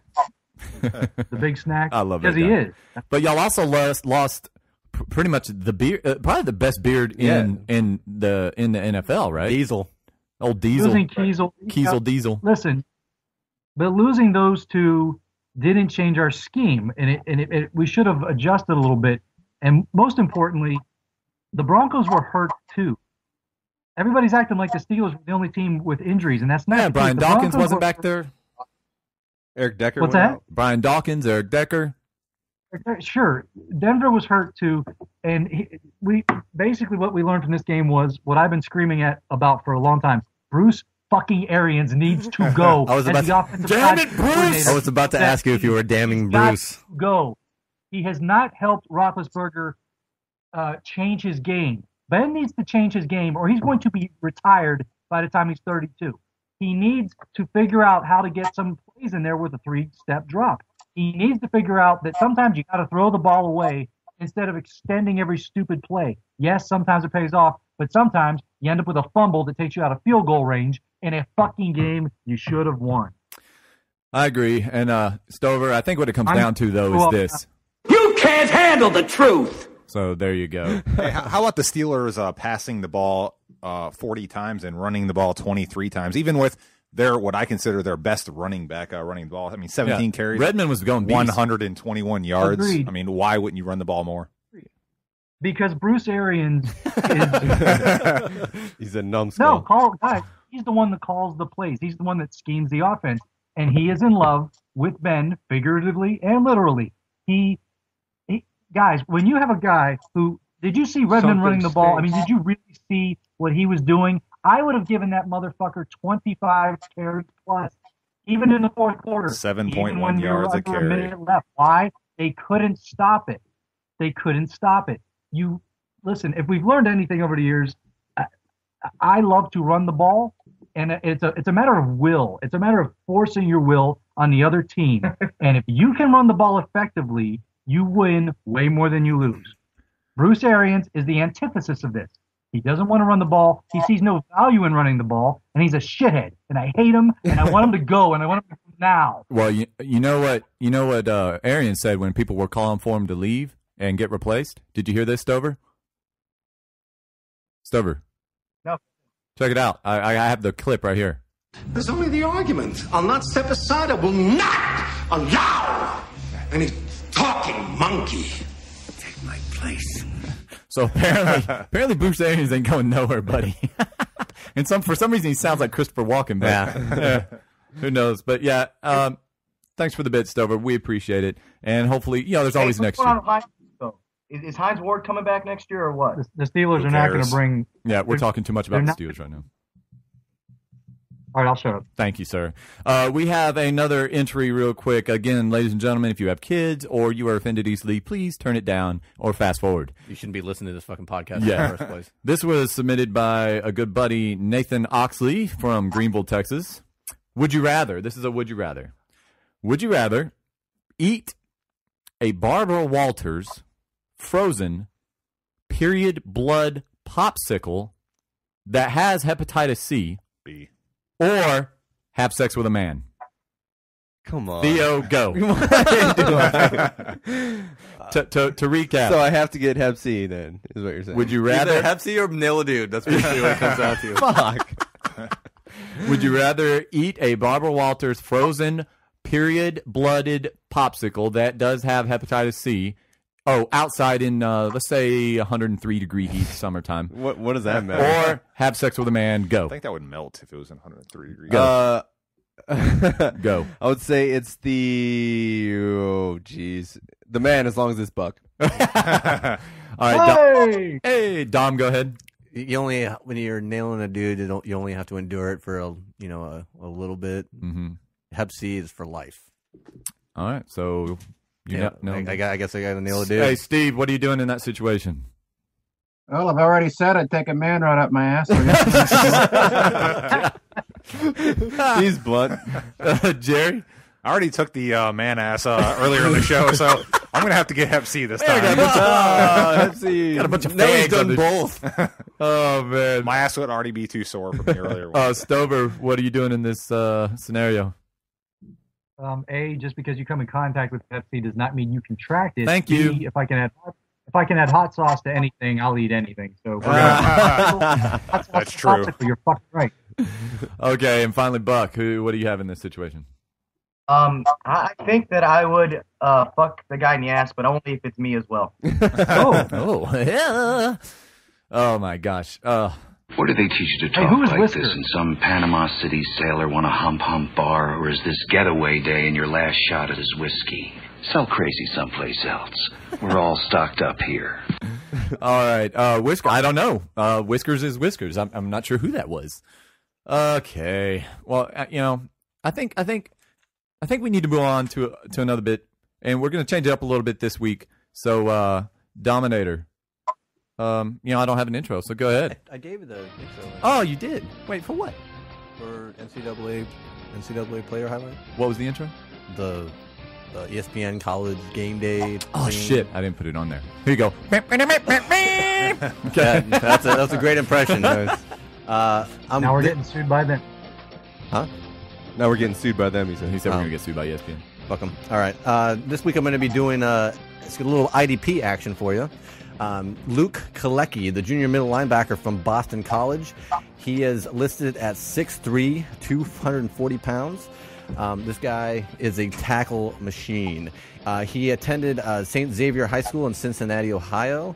While in high school in his junior and senior year, he tallied up 277 tackles, 7 sacks, 5 forced fumbles, 3 fumble recoveries, 3 picks, and a touchdown, and helped his high school team win the Ohio State Division I title in 2007, which I don't know how, what that means. It doesn't mean anything. Yeah. Hey, Buck, is Division I like the highest class high school? Yeah, Division I, biggest there. Okay. Like a bunch of 5A schools and shit. At Boston College, he led the nation for the second straight year with with this year having 102 solos, 89 assists, averaging nearly 16 tackles per game. Yesterday, he announced that he was going to forego his senior year at Boston College and enter the NFL draft.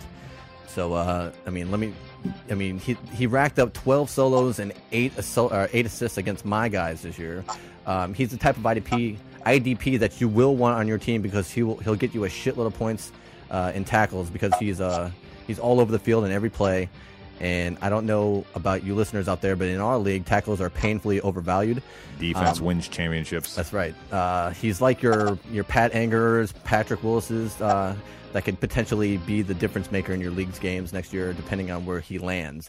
Currently, draft douche nozzle Mel Kiper has him at the 10th overall pick in this year's draft. So I would really consider maybe using a late round draft pick on this guy.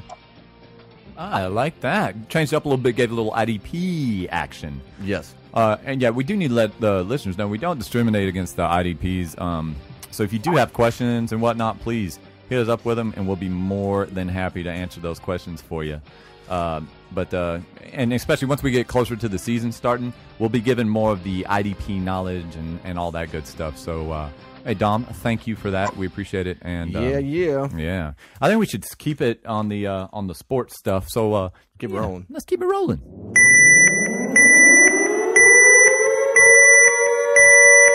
Oh my God, it's a preemptive strikeout. Oh my God, run for cover! Run for cover! Oh, yeah, baby. It's the preemptive strike. Get them before they get you. Ooh, nice. Very nice. Yeah, I came with that all by myself. How long did that take you to come up? It took a couple hours. All right. Yeah, I had to use the dictionary. But yeah, I got fantasy basketball again this week. Our friend Heath over there is going to like a couple of the guys I'm talking about because they're a couple guys from Ohio State. Ohio. They call themselves the Ohio State for some reason. I'm not sure. Wait, Buck, what are all you that talking? means. Oh. He's laughing his sick fucking ass off. He's a tight ass. He's a sadist. That Buck, Jerry? Yep, that's okay, him. Just make sure. Go ahead, sorry. Yeah, the first guy I'm going to talk about is Evan Turner. He is a 6'7", 205-pound shooting guard / small forward. So a big guy, or a tall guy at least, for a shooting guard. And the reason I bring him up, this is a guy that you're going to want to look at a little bit later. He's putting up some points. He's putting up steals. He's putting up some rebounds and assists. But Andre Iguodala is one of those guys that has been rumored in trades for the last few years. And I have a feeling that Iguodala could be on his way out. And if that does happen, that's going to open the door for the second overall pick in last year's draft, Evan Turner, to move into that starting lineup. He's still coming off the bench, still getting 20 to 25 minutes a game. But this is a guy who can help you in a lot of different areas. I think he's a guy who can give you about 15 points a game with starters minutes. He already averages over 6 rebounds a game for a shooting guard, small forward, and he'll give you some assists. He's not afraid to dish the ball out. He's one of those guys that looks to help his teammates. And steals, this guy gives you 1 to 2 steals a game. Field goal percentage of 47% this year, which is up from last year significantly. And free throw percentage is a little bit down this year, but he hasn't had a whole lot of attempts. Last year he was shooting 80% from the charity stripe. The other guy I want to bring up, and this guy's been off the radar for a little while, and he's been in the league a couple years. He was very highly touted coming out of high school. He was a number 2 ranked guy for Rivals.com had him the number 2 ranked guy coming out of high school into college. And Scout.com had him the number 3 guy coming out. And that is BJ, a.k.a. Byron Mullins. He was originally drafted by the Dallas Mavericks, 24th overall pick a couple years ago. And he is a true 7-footer that is not a lot of those running around. Yeah, not a whole lot of them. A true 7-footer who can shoot the ball from mid-range, so a pretty good value. When he got drafted from Dallas, he immediately got traded to Oklahoma City, and pretty much spent the entire year in the D-League, and he only averaged 1 point a game. Ouch. Yeah, not good, but like I said, he got traded to Charlotte after that. Oklahoma City felt like they had no more use for him. And now he's actually getting an opportunity in Charlotte. They only had Sagana Diop starting at center for them. So now, Diop. Yeah, Diop. He's not very good. So BJ Mullins moved into the starting lineup recently. And he's a guy, tonight he put up 18.7 rebounds. So he's not going to get you a whole lot of rebounds a game, even being a 7-footer, because he plays away from the basket. But with starters minutes now, this guy, he's going to put up, I think, between 13 and 15 points a game, 5 to 7 rebounds, somewhere in there. And he's shooting 93% free throw right now. So really good percentages for the center position. And 47% field goal percentage for a pretty much a shooter. He has some low post moves, but those are the categories he's generally going to give you. He'll give you a block, maybe 2 blocks in a few games, but not really a big shot blocker. And finally, the last guy. I really didn't know much about this guy until I did some research on him. But he's been putting up pretty good numbers for the New York Knicks. He's in the starting lineup. Tall shooting guard. Tall point guard. Also plays shooting guard. And his name is Iman Shumpert. He was also a highly recruited guy coming out of high school. Rated in the top 20 in both Rival and Scout.com. Shumpert is a 6'5" point guard / shooting guard out of Georgia Tech.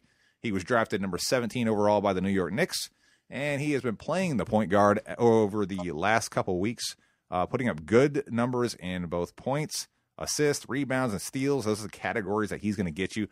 Not a great three-point shooter, although he does hoist a lot of three-pointers. And let's see, right now he's averaging 13 points, 3 rebounds, 4 assists. Carmelo Anthony just went down with an ankle injury last night, so he's going to get an additional opportunity. So if this guy is available, and he probably is in your league, I think he's available in about half the leagues right now, pick him up, and he should pay off in the long run for you, especially since the Knicks don't have a whole lot of good point guards behind him right now. That's all I got for the preemptive strike. Yay, buddy. Yeah. I like that. I liked it. You gave me some good knowledge. Yeah, I'll drop some knowledge on you. And you know who always likes it. Yay! Hey, Jerry, thanks for that. Those of y'all that are into the NBA and fantasy basketball, always check into Jerry's preemptive strike. He will hook you up and basically pave the way for a championship for you. So, invaluable. Hey, Jerry, what's the likelihood of Dwight Howard being dealt here real soon? 100% by the trade deadline. He will be going either to the New Jersey Nets or the Los Angeles Lakers. If he goes to the Lakers, I'll watch basketball even less than I already watch it, which is mostly never. He said there's only 3 teams in the league that he would sign an extension with. That is Dallas. He mentioned Dallas. He did mention Dallas. But Dallas has 0 trade assets because their average age on their team is 85 years old. That'll do it. Yeah. And the other 2 are the Nets and the Lakers. So the Magic aren't going to trade him anywhere else because he's not going to sign an extension and nobody else will take him. Well, the fact that he mentioned Dallas, that makes me feel good. Who would you rather him trade with? I mean, what would be more beneficial for the Magic? If New Jersey comes up with a way to get the Magic lottery picks this year, I would trade him to New Jersey for Brook Lopez. They already included Gerald Wallace in a trade earlier, but that was with picks going to Portland. So I would take Brook Lopez, Marshawn Brooks, and the 4 draft picks they were going to give to Portland. And because this is a very deep NBA draft class this year, very deep. It's probably they're saying it's the deepest since the LeBron draft. So yeah, I would take the draft picks. If you trade them to LA. The Magic are demanding right now Pau Gasol and Andrew Bynum, which Andrew Bynum breaks something every year. Yeah, why would you even want him? No, I wouldn't want him. I mean, he's the second best center when he's healthy. When he's healthy. Yeah, but I would take the New Jersey trade. Sweet balls. Okay. Well, thanks again, Jerry. Appreciate that. Yeah. Whoa, news time. What do you got on the ticker there, Dom? Authorities in southern Wisconsin are facing a tongue twister thanks to the arrest of. I'm gonna let Bill Cosby do this one. Beezow doo doo zop bitty bop bop. And ladies and gentlemen, that is his name. That is his legal name. Court records show that his name used to be Jeffrey Drew Wilsk. He illegally changed it in October. It's been reported that Zoppity Bop Bop Bop was arrested last week after residents complained of excessive drinking and drug use. Is that his last name or his first name? It's just one name, I guess. Yeah. It's there's all dashes in between the Zoppity Bop Bop Bop. Rolls off the tongue. Yeah. Meta World Peace. He was that's just lame. He was arrested last week after residents complained of excessive drinking and drug use near Reynolds Park in Madison. Authorities say he was arrested in another local park last April after police found a loaded handgun in his back pocket. He's tentatively charged for carrying a concealed knife, possession of drug paraphernalia, and marijuana. And jail records doesn't list the bail amount on his from his attorney. What a douche! Bop bop de bop bop. I was gonna say when the cops showed up, he was like boop bop bop bop bop. All right, this story's kind of fucked up, so it's messed up, dude. All right, that's what we like. A Colorado couple charged with stealing evidence from a murder-suicide scene, including sawing off the fingers off a corpse to steal a gun, says desperate people do desperate things. Is this a Mick Dago Productions movie? Yes, I think it Good sounds like. Lord. I think that is. Fuck, dude. I didn't even think about that. Right? Quote, wait until they're out there freezing half to death, says Jared Reeves, 29, tells KUSA in a jailhouse interview in Grand County, Colorado. He went on to say, anyone that goes and finds a dead body in the wilderness and sees a freaking wallet with some cash in it, they're going to take it. I don't care who you are, end quote. Wow. That's America, folks. Yeah. Fuck yeah. Saw the dude's finger because dude. Jeez. He must have really wanted that gun. I sawed them off with a hacksaw, he says. That's pretty crazy. I'm not really sure. I should have left that there. Good Lord. What a douche. America. Fuck yeah. All right, this last one. Philadelphia weatherman John Bolaris lost over $43,000, his job, and arguably his dignity after one fateful trip to Miami Beach.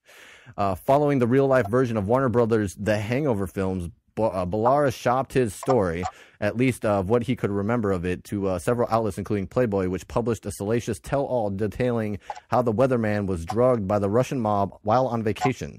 Bolaris was suspended by his employer, which was Fox 29, for allegedly leaking the story to the Philadelphia Daily News late December. So basically what happened was this guy went down to Miami Beach, and he met these two chicks, these two beautiful European women, at a sushi bar, and he was quoted as saying, "I'm a guy."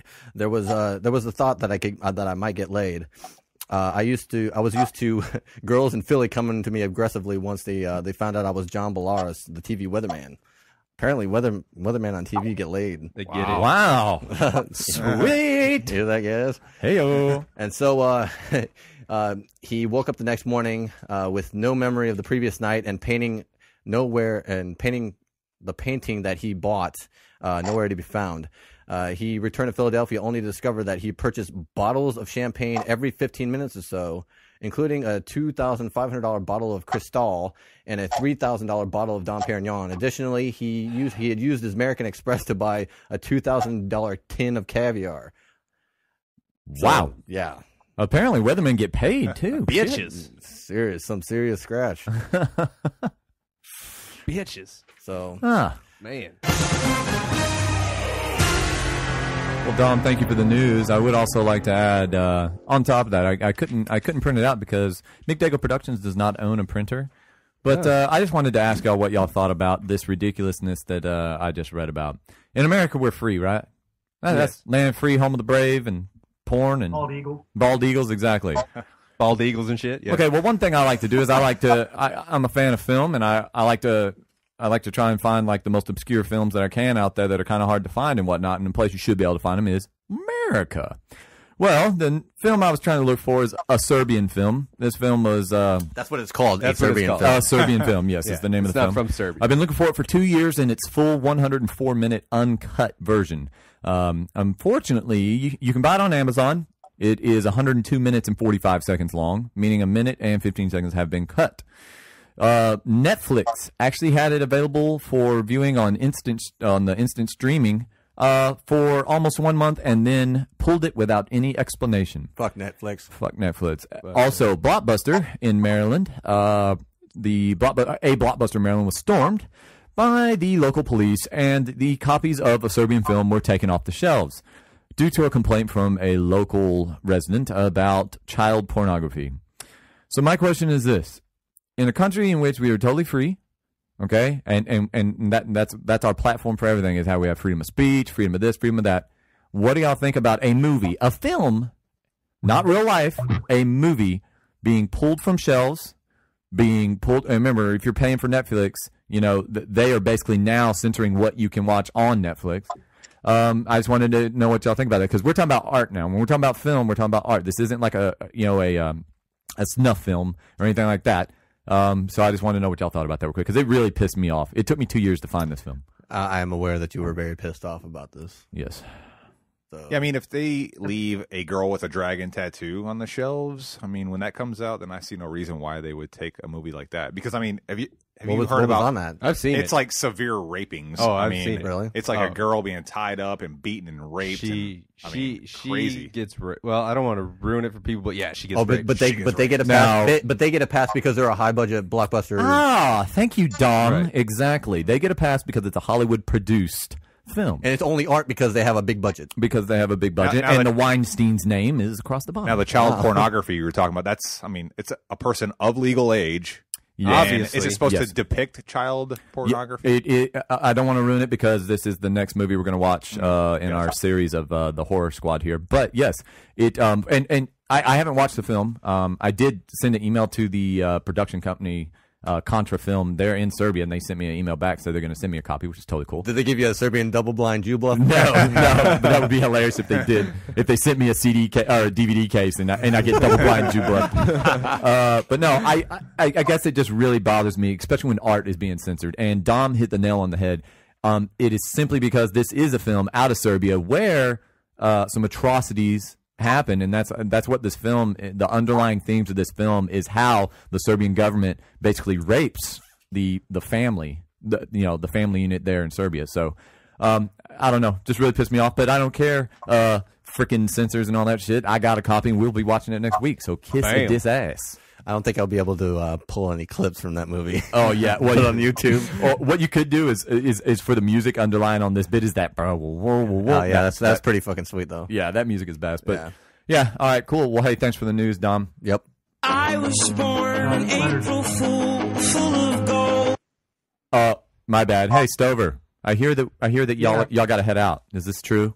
Yeah, I just wanted to comment on the thing. Anybody that thinks that we live under some blanket of freedom is fooling themselves. Exactly. They really need. Our government is way too worried about what we're watching and what we're listening to on the radio. That's a bunch of nonsense.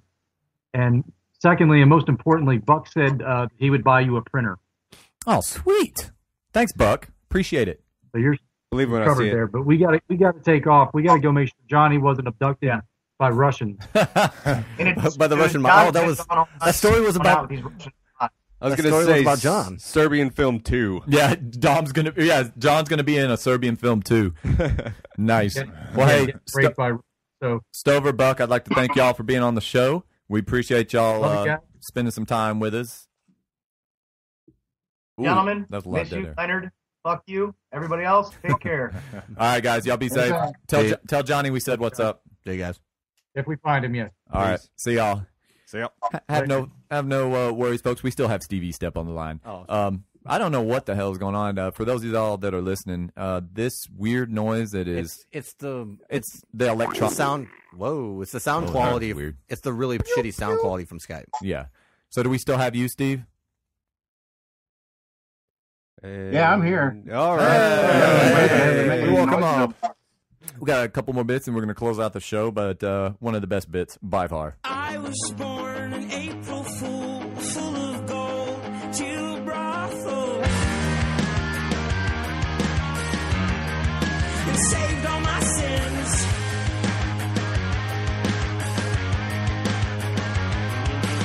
I don't care if you and I are naked. All right. Rockin'. All right, hey everybody. Welcome to another week of Theo's Hot Music Injection. So hot. So hot. This week we're going to be talking about Manchester Orchestra. Which, by the way, listening to this music is a very misleading name. Yeah. Oh, very much. Their latest album, their third studio album, is called Simple Math. It's a follow-up to the 2009 release, Mean Everything to Nothing. Their first release was I'm Like a Virgin Losing a Child in 2006. It was a very strange name. Yeah, but I actually started listening to these guys and on their last album, Mean Everything to Nothing, and that last album was kind of all over the place. They really didn't have a focus. It jumped all over the place between like 90s rock and kind of ballads and emo sort of nonsense, but this one kind of is a more intimate album. It's more massive in scale than their previous albums, and the lead singer Andy Hall describes it as a concept album about a 23-year-old who questions everything from marriage to love to religion to sex. So has it all. Yeah. So just a little background about Manchester Orchestra. They originated in the suburbs of Atlanta, Georgia, and you can tell from the name, it's after the English city of Manchester. And Manchester United, yeah, Manchester. Man U. It's what it's all about. It's what it's all about, Man U. Fuck Liverpool. little history about Manchester. Actually, it has a pretty rich musical history. Some bands that came out of there were the Smiths, the Stone Roses, Joy Division, and Oasis. Big Oasis fan here. Yeah, Oasis. So Oasis. cover the band rocks. members. Andy Hall is the lead singer. Robert McDowell on lead guitar. Chris Freeman rocking the keyboards. Jonathan Corley on bass, and Tim Berry on drums. Berry what? Just Berry. Oh, damn. Yeah. Very good at rhythm. I don't know. Yeah. So, anyway. That's right. So, for the most part, I enjoyed this album. There were some misses, though. Pale Black Eye and Virgin are a couple misses on this album. They tried to be epic, but fell short. They have a song called Pensacola on that album too. Yeah, actually. Well, yeah, let me hear a couple songs. Which one we should have done for the intro? We chose this one, but yeah, Pensacola was it was a bit more Theo-ish. Yeah. Yeah, but it was nice. When he says Theo-ish, he means more Theo and ish. alt rockish, I guess. Alt emo rockish. Yeah. Anyway, so a couple great songs on this album are, of course, the title track, Simple Math. I didn't play that one on here because it's a little slower, and I wanted to give you guys a little bit of rockiness behind my voice, so went with this instead. But let's see, yeah, the song. So basically, Simple Math. The song builds to a really, really gratifying climax as it goes throughout. I just had to say that. Climax. A couple songs I enjoyed were April Fool, which is this song right here. And it kind of reminds me of some early 90s guitar-driven rock, so I was liked thinking it. the same thing. And there's also a song called Pensacola, which Dom stated earlier, and I thought that was pretty cool since it's right up the road. Yep. On a side note, saw these guys this fall when they came here for the Luna Fest, and they really put on a good show, so... yeah, go ahead and check this album out. It's really good. I gave it 3.5 out of 5. Wow, nice. Did anybody hear? Pretty critical. Did anybody hear "Presidents of the United States of America" in that? You know, I'm the only one. Kind of. It wasn't more the vocals; it was more the music itself. Right. Yeah. Right. They don't list What that the as one fuck of their. are you bitches babbling about? I don't know, Jay. That's all I got. Well, hey, thanks for the awesome hot music injection. I love being injected with Theo's hot music each week. Yeah, buddy. I really do. Very cool. What can we look forward to next week? Maybe anything on the cusp? Oh, still kind of searching, man. You should do a shitty band. Yeah. Should I do a horrible band? Yeah. All right, next week we're doing Guar. No, I'm just kidding. Whatever, dude. Guar's awesome. I don't like Guar. All right, guys. Throughout history, man has marveled at the vast complexity of the universe. Without a single unified voice, humanity has been left searching for answers to the unknown. Now, one man has the power to change that and to spread his voice across the earth for all of mankind to hear. One man. Me. All right, guys. The Caffeinated Critic this week is going to be reviewing a movie that I actually saw with my fellow horror fan Theopolis and Miranda Williamson. We went to Destin to see The Devil Inside. Devil Inside had the biggest box office opening, obviously, this year. Well, because it's like the first week of the year, so what are you going to do? Biggest box office disappointment, apparently. But I will say this. Let me give you, I'm going to make this short and sweet, but I'm going to give you a few facts. I'm going to give you one fact, actually. Rotten Tomatoes, I think the last time I looked, which was yesterday, it was at 5%. Now, here's the problem. And Theo, I'm going to ask you after I'm done with my little bit here. I want to know your thoughts. If you go into this movie expecting superior acting, Oscar-worthy, you're probably going to be disappointed.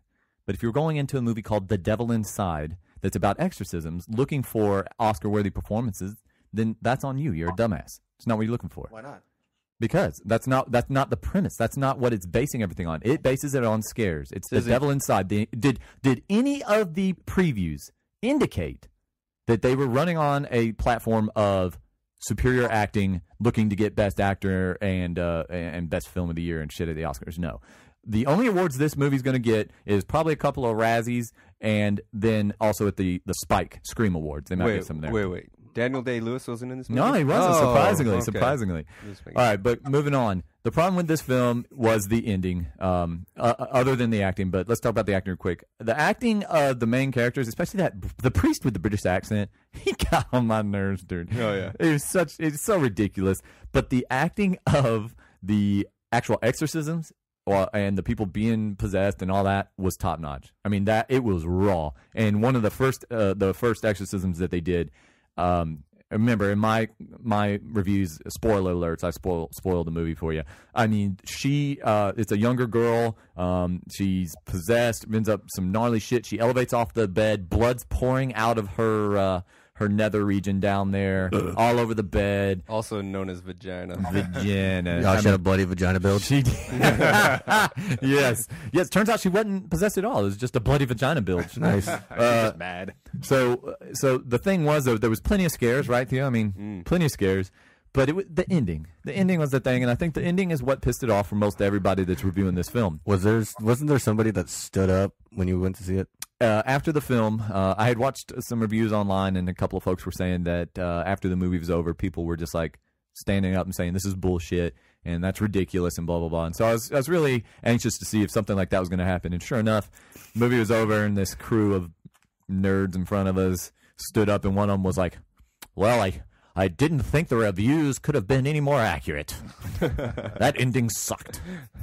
Okay, yeah, the ending, a bit abrupt, would you not say, Theo? Leaves you hanging. Leaves you hanging, but dude, it wasn't the worst ending in the world. I thought it was pretty gnarly, so I don't want to ruin the ending because I want you to embrace the suckiness. But overall, I thought it was a really good exorcism film. Of the exorcism films I've seen, personally, I thought The Last Exorcism was better. I also, The Exorcism, The Exorcist. Thank you. Sorry. Oh. Nothing beats that. So what are you going to do? But I thought it was good. However, comparing it to recent films that we have seen, me and the Horror Squad, Paranormal Activity 3 was better. I definitely thought it was better. Agree. More scares and the ending in Paranormal Activity 3 was pretty freaking rocking. So I am going to give. I just got chills. Man, that movie was scary. The Devil Inside is going to get 2 out of 5 crucifixes. So was the devil in fact inside? Not only was the devil inside, the devil was inside and moving around. That was the other thing about this movie. Bodies. And ejaculated on. No, it wasn't any ejaculation. But the thing about this movie that was different from other ones is, in The Exorcist, it jumped to the priest at the end when he jumped out the window. This demon jumps no less than 4? Oh yeah, 4 times. And I'll tell you this, man. One of the priests, not the annoying British talking priest, But dude, the one that was actually devout. The devout priest. This demon jumps in him as he's on his way to do a baptism for a baby, and I'll leave it at that. So Let's just say that doesn't go well. So of all the exorcism movies that you've ever seen, where would you rate this one? I would rate this. I'd rate it at the bottom rung. You would think, right? It's down there. It's down there. Yeah. I give it 2 because there were some gnarly bits. Like I said, the first Exorcist part where the girl, like I said, the bleeding and all that stuff, it was shocking. And she crawls up on the wall. Again, y'all do need to know that this was shot in that, POV sort of thing, the camera shaking and all that. But I'm going to end it with this.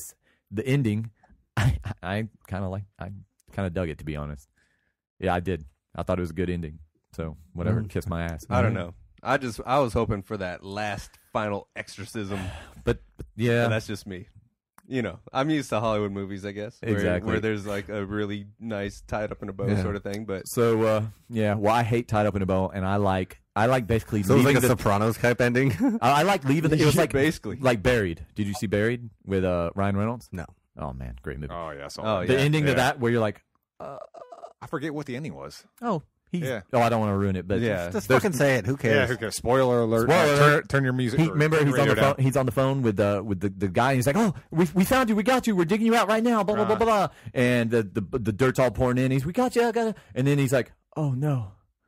And it turns out that they actually found the coffin of the guy the rescuer was talking about. Yeah, the reporter that he had originally told Ryan Reynolds that they found. Yeah. And so it ends with Ryan Reynolds just the dirt pouring on his face, suffocating, and that's it. That's how the freaking film. Wow. I love movies to where it's not wrapped up in a bow. I don't want to know how it's going to end. I want to leave the theater just either dumbfounded or confused. Like, I can't freaking believe they did that. I cannot believe they ended the film like that. I love that. Yeah. So, So 2 out of 5 crucifixes simply due to the shock factor. And even though it was low budget, some of the effects were pretty sweet. This chick gets bent over backwards. So it's 2011. The effects should be good. The effects were pretty good. They were good. 2012. But, I mean, they looked real, though. Yeah, they looked straight up real. Oh, and Theo and I were really worried. We had seen a thing online right the night before we were going to this movie where the premiere, they had a camera in the premiere, and a chick freaks out at the premiere, acts like she's possessed, crawls on shit and stuff like that. Everybody's freaking out. So nobody punched her in the face. Nobody. Everybody was scared shitless. So a bunch of people ran like bitches. Was Miranda scared shitless at this movie? Miranda wouldn't sit back. Theo was like, "Dude, sit back, Miranda. It'll be okay." I can't. She was freaking out. I can't. Yeah, it was pretty funny. Dude, she's gonna be listening to this and be like, she's gonna get so mad. She'd be like, it was because I was tired. Yeah. Oh, and then after the film, totally let down. Red Brick Pizza, no more gluten crust. I was so pissed. But that's neither here nor there. Okay, finally, guys. Sucks. Gluten free. Little known, we do have a fan email this week. We need to wrap this up pretty quick, B. Wrap it up, B. Yeah. Fan email. We got to make this last at least 10 more minutes so we can hit the 2-hour point. Shoot, I forgot his name. So, yeah, I forgot who sent it in. Oh, Zimmerman. John Zimmerman sent in a question. He wants to know about what we think of the possible NCAA football going to the +1 system. Oh, shit. Yeah. Oh, jeez. Thankfully, one of us investigated that some. So, Jerry, what do you think of that? Damn, it all falls on me. Huh? Yeah. Well, here's the thing. Back in 1939, in the NCAA basketball field, they invented a playoff system with only 8 teams. And that 8 teams moved to 16 teams, and then it moved to 32 teams, and then 48 teams. And it kept going and going until what we have now. And now they're talking about doing 96 teams in the NCAA tournament. Holy shit. That's stupid. So a +1, there's a couple different scenarios, and they're actually talking about this now in some important city with some important people. And the 2 scenarios I read were to have all the bowls play out, and then the best 2 teams out of the bowl winners, BCS bowl winners, I'm assuming they're talking about, they would then play each other. So that's the one thing. The other thing that I would be more in favor of is if they went to, I don't know how this is a +1, I guess this is an extra game, but it would be the top 4 ranked teams would play in a playoff system, and you would have like the 1 versus 4 and the 2 versus 3, and the winners would face each other the following week. So you'd have a 4-team playoff system. So if you go back to the point about the NCAA basketball system, at least this playoff system can lead into something that we all want, which is like a 16-team playoff eventually. So I think that version of the +1 will give us the opportunity to see what we really want later on down the road. I like that parallel. Hell yeah. I thought of that myself as well. Hey, hey Steve, you're in the know about a lot of these things. What do you think about the +1 system? Possible +1. I'm in favor of it. Just think about what you would have had this year. I mean, you basically had the top 4 teams play each other already. True. And if you think about a game, Oklahoma State's offense against Alabama's defense. Yeah, I'd pay money to see that. That would have been awesome. I think Alabama won that game. Yeah. So. So you're in favor of it, Steve? Sold on the I think everybody's in favor of it, pretty much, right? I'm definitely. Yeah. I think my school, LSU, is the one that's benefited the most from the current system, as the 2 titles already was in a 3rd game. But still, I would like to see it a little more fair. I also saw like a poll or a ranking already has LSU ranked number 1 next year. Is that true? Did y'all see that? You heard about this? Didn't you say it, Steve? Were you the one that I saw it? It's the way too early top 25. I saw USC number 1 next year in one of the polls. That same poll, they have USC number 2. Yeah. Well, after starring in the NCAA version of the Serbian film itself, I don't think I'm ready to put them at number 1. I believe Florida State's also in the top 5. Well, in the poll I saw, they were number 8. Well, then we know it's way too early. Yeah, they were 10. Hey, late breaking news. The one I saw actually had.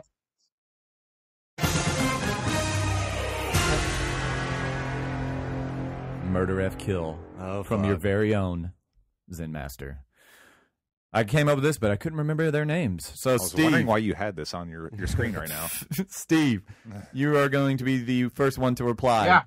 Marry F Kill. You have to marry one. Oh, he did say murder F I Kill. did. I jacked it up. Oh, you have to marry put that one, picture up there again. have sex with one, and kill one. And your choices are the Golden Girls: Beatrice Arthur, Betty White, and Rue McClanahan. And we're not going to include Estelle since she's dead. Oh, that's one I was going to go with. So go ahead. I thought B. Arthur was dead. Is she? Oh, the only one still alive anyway. B. Arthur's dead? Betty White's the only one still alive in that group. Yeah. Oh, damn. Yeah. Well, then you got to... Are we doing the corpse So you of the... screw it. Okay, we'll say in their prime. How can you kill them? They're already dead. 1920s. Are we going back Yeah, that far? we're gonna say circa 1970. Go. 1970. Let's see. Oh, I'd marry Betty White just for the money. She's awesome.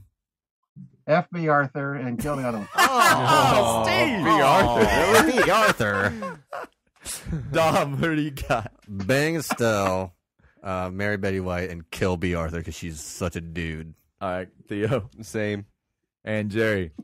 Jerry brought up some pictures. I don't know. I forgot what all them look like. But yeah, marry... Who's the nice, sweet one? Betty White. Betty White. Yes, definitely marry Betty White. I have to kill the big, tall, manly-looking one because she is awful. That's not. And so you're gonna bang the Southern accent one, Rue or Ruth or whatever. Oh, God, well, no. I'm gonna bang the old one. Oh, Estelle. Yes, I'm going your route, dude. I'm banging Estelle. I'm gonna murder B. Arthur because what a dude. And then of course I'm marrying. What, did nobody actually go back and watch that movie Airheads? Gearheads or Airheads? Airheads. Will B. Arthur in it? Yeah. Was she in it? Airhead. I wonder if she was No, hot. they demanded in the movie they demanded what was it, a B. Arthur what the fuck was that? Naked pictures of B. Arthur. Yeah, that's right. Naked pictures of Was it Brendan Fraser's character that did that? Nice. I gotta close this website out. I'm getting. Are you getting turned on right now? All right, folks. Well, essentially that is our show. I'm glad we came in under an hour. I mean, under 2 hours. Good try. Me and Dom were talking before, and I was like, dude, we're gonna run 145. Oh, nice. You were almost on the money. Yeah, hey, folks, we just want to let you know that this was just a test, having 8 people on the show. Don't know where we'll go from here, but stay tuned for notes from our next Big Dago Productions meeting in which we will hammer this out. Also, just want to give you all a little heads up. We've got some exciting things coming next week. We have Jerry going to be introducing our NCAA player highlight segment. Yeah. You're going to meet David Wilson, by the way. Ooh. Ooh, David Wilson. Virginia Tech. Running back, Virginia Tech. We are going to have Steve Estep. He doesn't know it yet, but Steve is also going to be bringing a bit, so be ready for that. I don't know what we're going to call it yet, but I'm pretty sure it'll be quite exciting. We're going to have Samantha fill y'all. My fiance is going to be doing the battle rap. A battle rap. Yeah, we might have a live rap battle. Like Eminem style. Yeah. Dominator is going to be bringing the rage, as always, with his nerd rage. Theo is going to be listening to all kinds of music so he can enlighten y'all on what your beautiful little ears should be listening to. And most importantly, we are all going to be watching a Serbian film. Is that what? So is that going to be the caffeinated critic? The caffeinated critic next week will be a Serbian film. Also breaking down our conference championship games. Thank you, Jerry. Yes, yeah. Conference championship. Hey, we're getting closer and closer. I think. I mean, you're not really that far ahead, Jerry. Just so you know, you're 50%. After next week, it'll be pretty far. Go Niners. We'll see. We're going to see what happens. We're going to see who's going to pull away. We're going to see if Dom can get his first win. Out of the over 0 point. See if he can get out of the basement there. Surprised he didn't pull that clip. Yeah, I know. I didn't think about it. I'll bring it up next week if you go 0 for 8. So, but hey, guys, if that happens, you just fucking kill me, dude. Seriously, because that means that the Patriots lost. Yeah, exactly. Oh yes, obviously, stay tuned for the conclusion of that bet, because if that happened, I'm gonna be so happy. Oh, obviously, we didn't figure out what my side of the bet would be. Whatever. I don't know. We'll figure something out.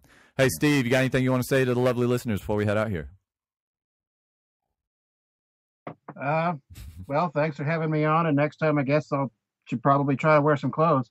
Oh, now I'm definitely turned on. I can't see you, Steve. Gross. All right, folks. Thanks again for listening. As always, please, Dom, where can they listen to us at? All right. Well, you can go to several different outlets. You can go to YouTube/Football Faction. I will be putting up a whole bunch of graphics and pictures and clips and shit that go along with the audio, so you got something to check watch it out, folks. It is great. Whilst listening. And you can also check us out on iTunes. Football Faction. Guys. iTunes. Football Faction or McDago Happenings. Yeah. You can also follow us on Twitter @Football Faction. Also, I do want to plug the McDago Films Twitter. We have some pretty cool followers now. I also have David Stans, big-time director. Pretty cool. I'm so happy he's following us now. And also blog.mcdagoproductions.com, where you can check out all of the updates from our meetings, any sort of notes, and this show, which you can download or stream from the website. So, guys, until next week. Bye-bye. Peace.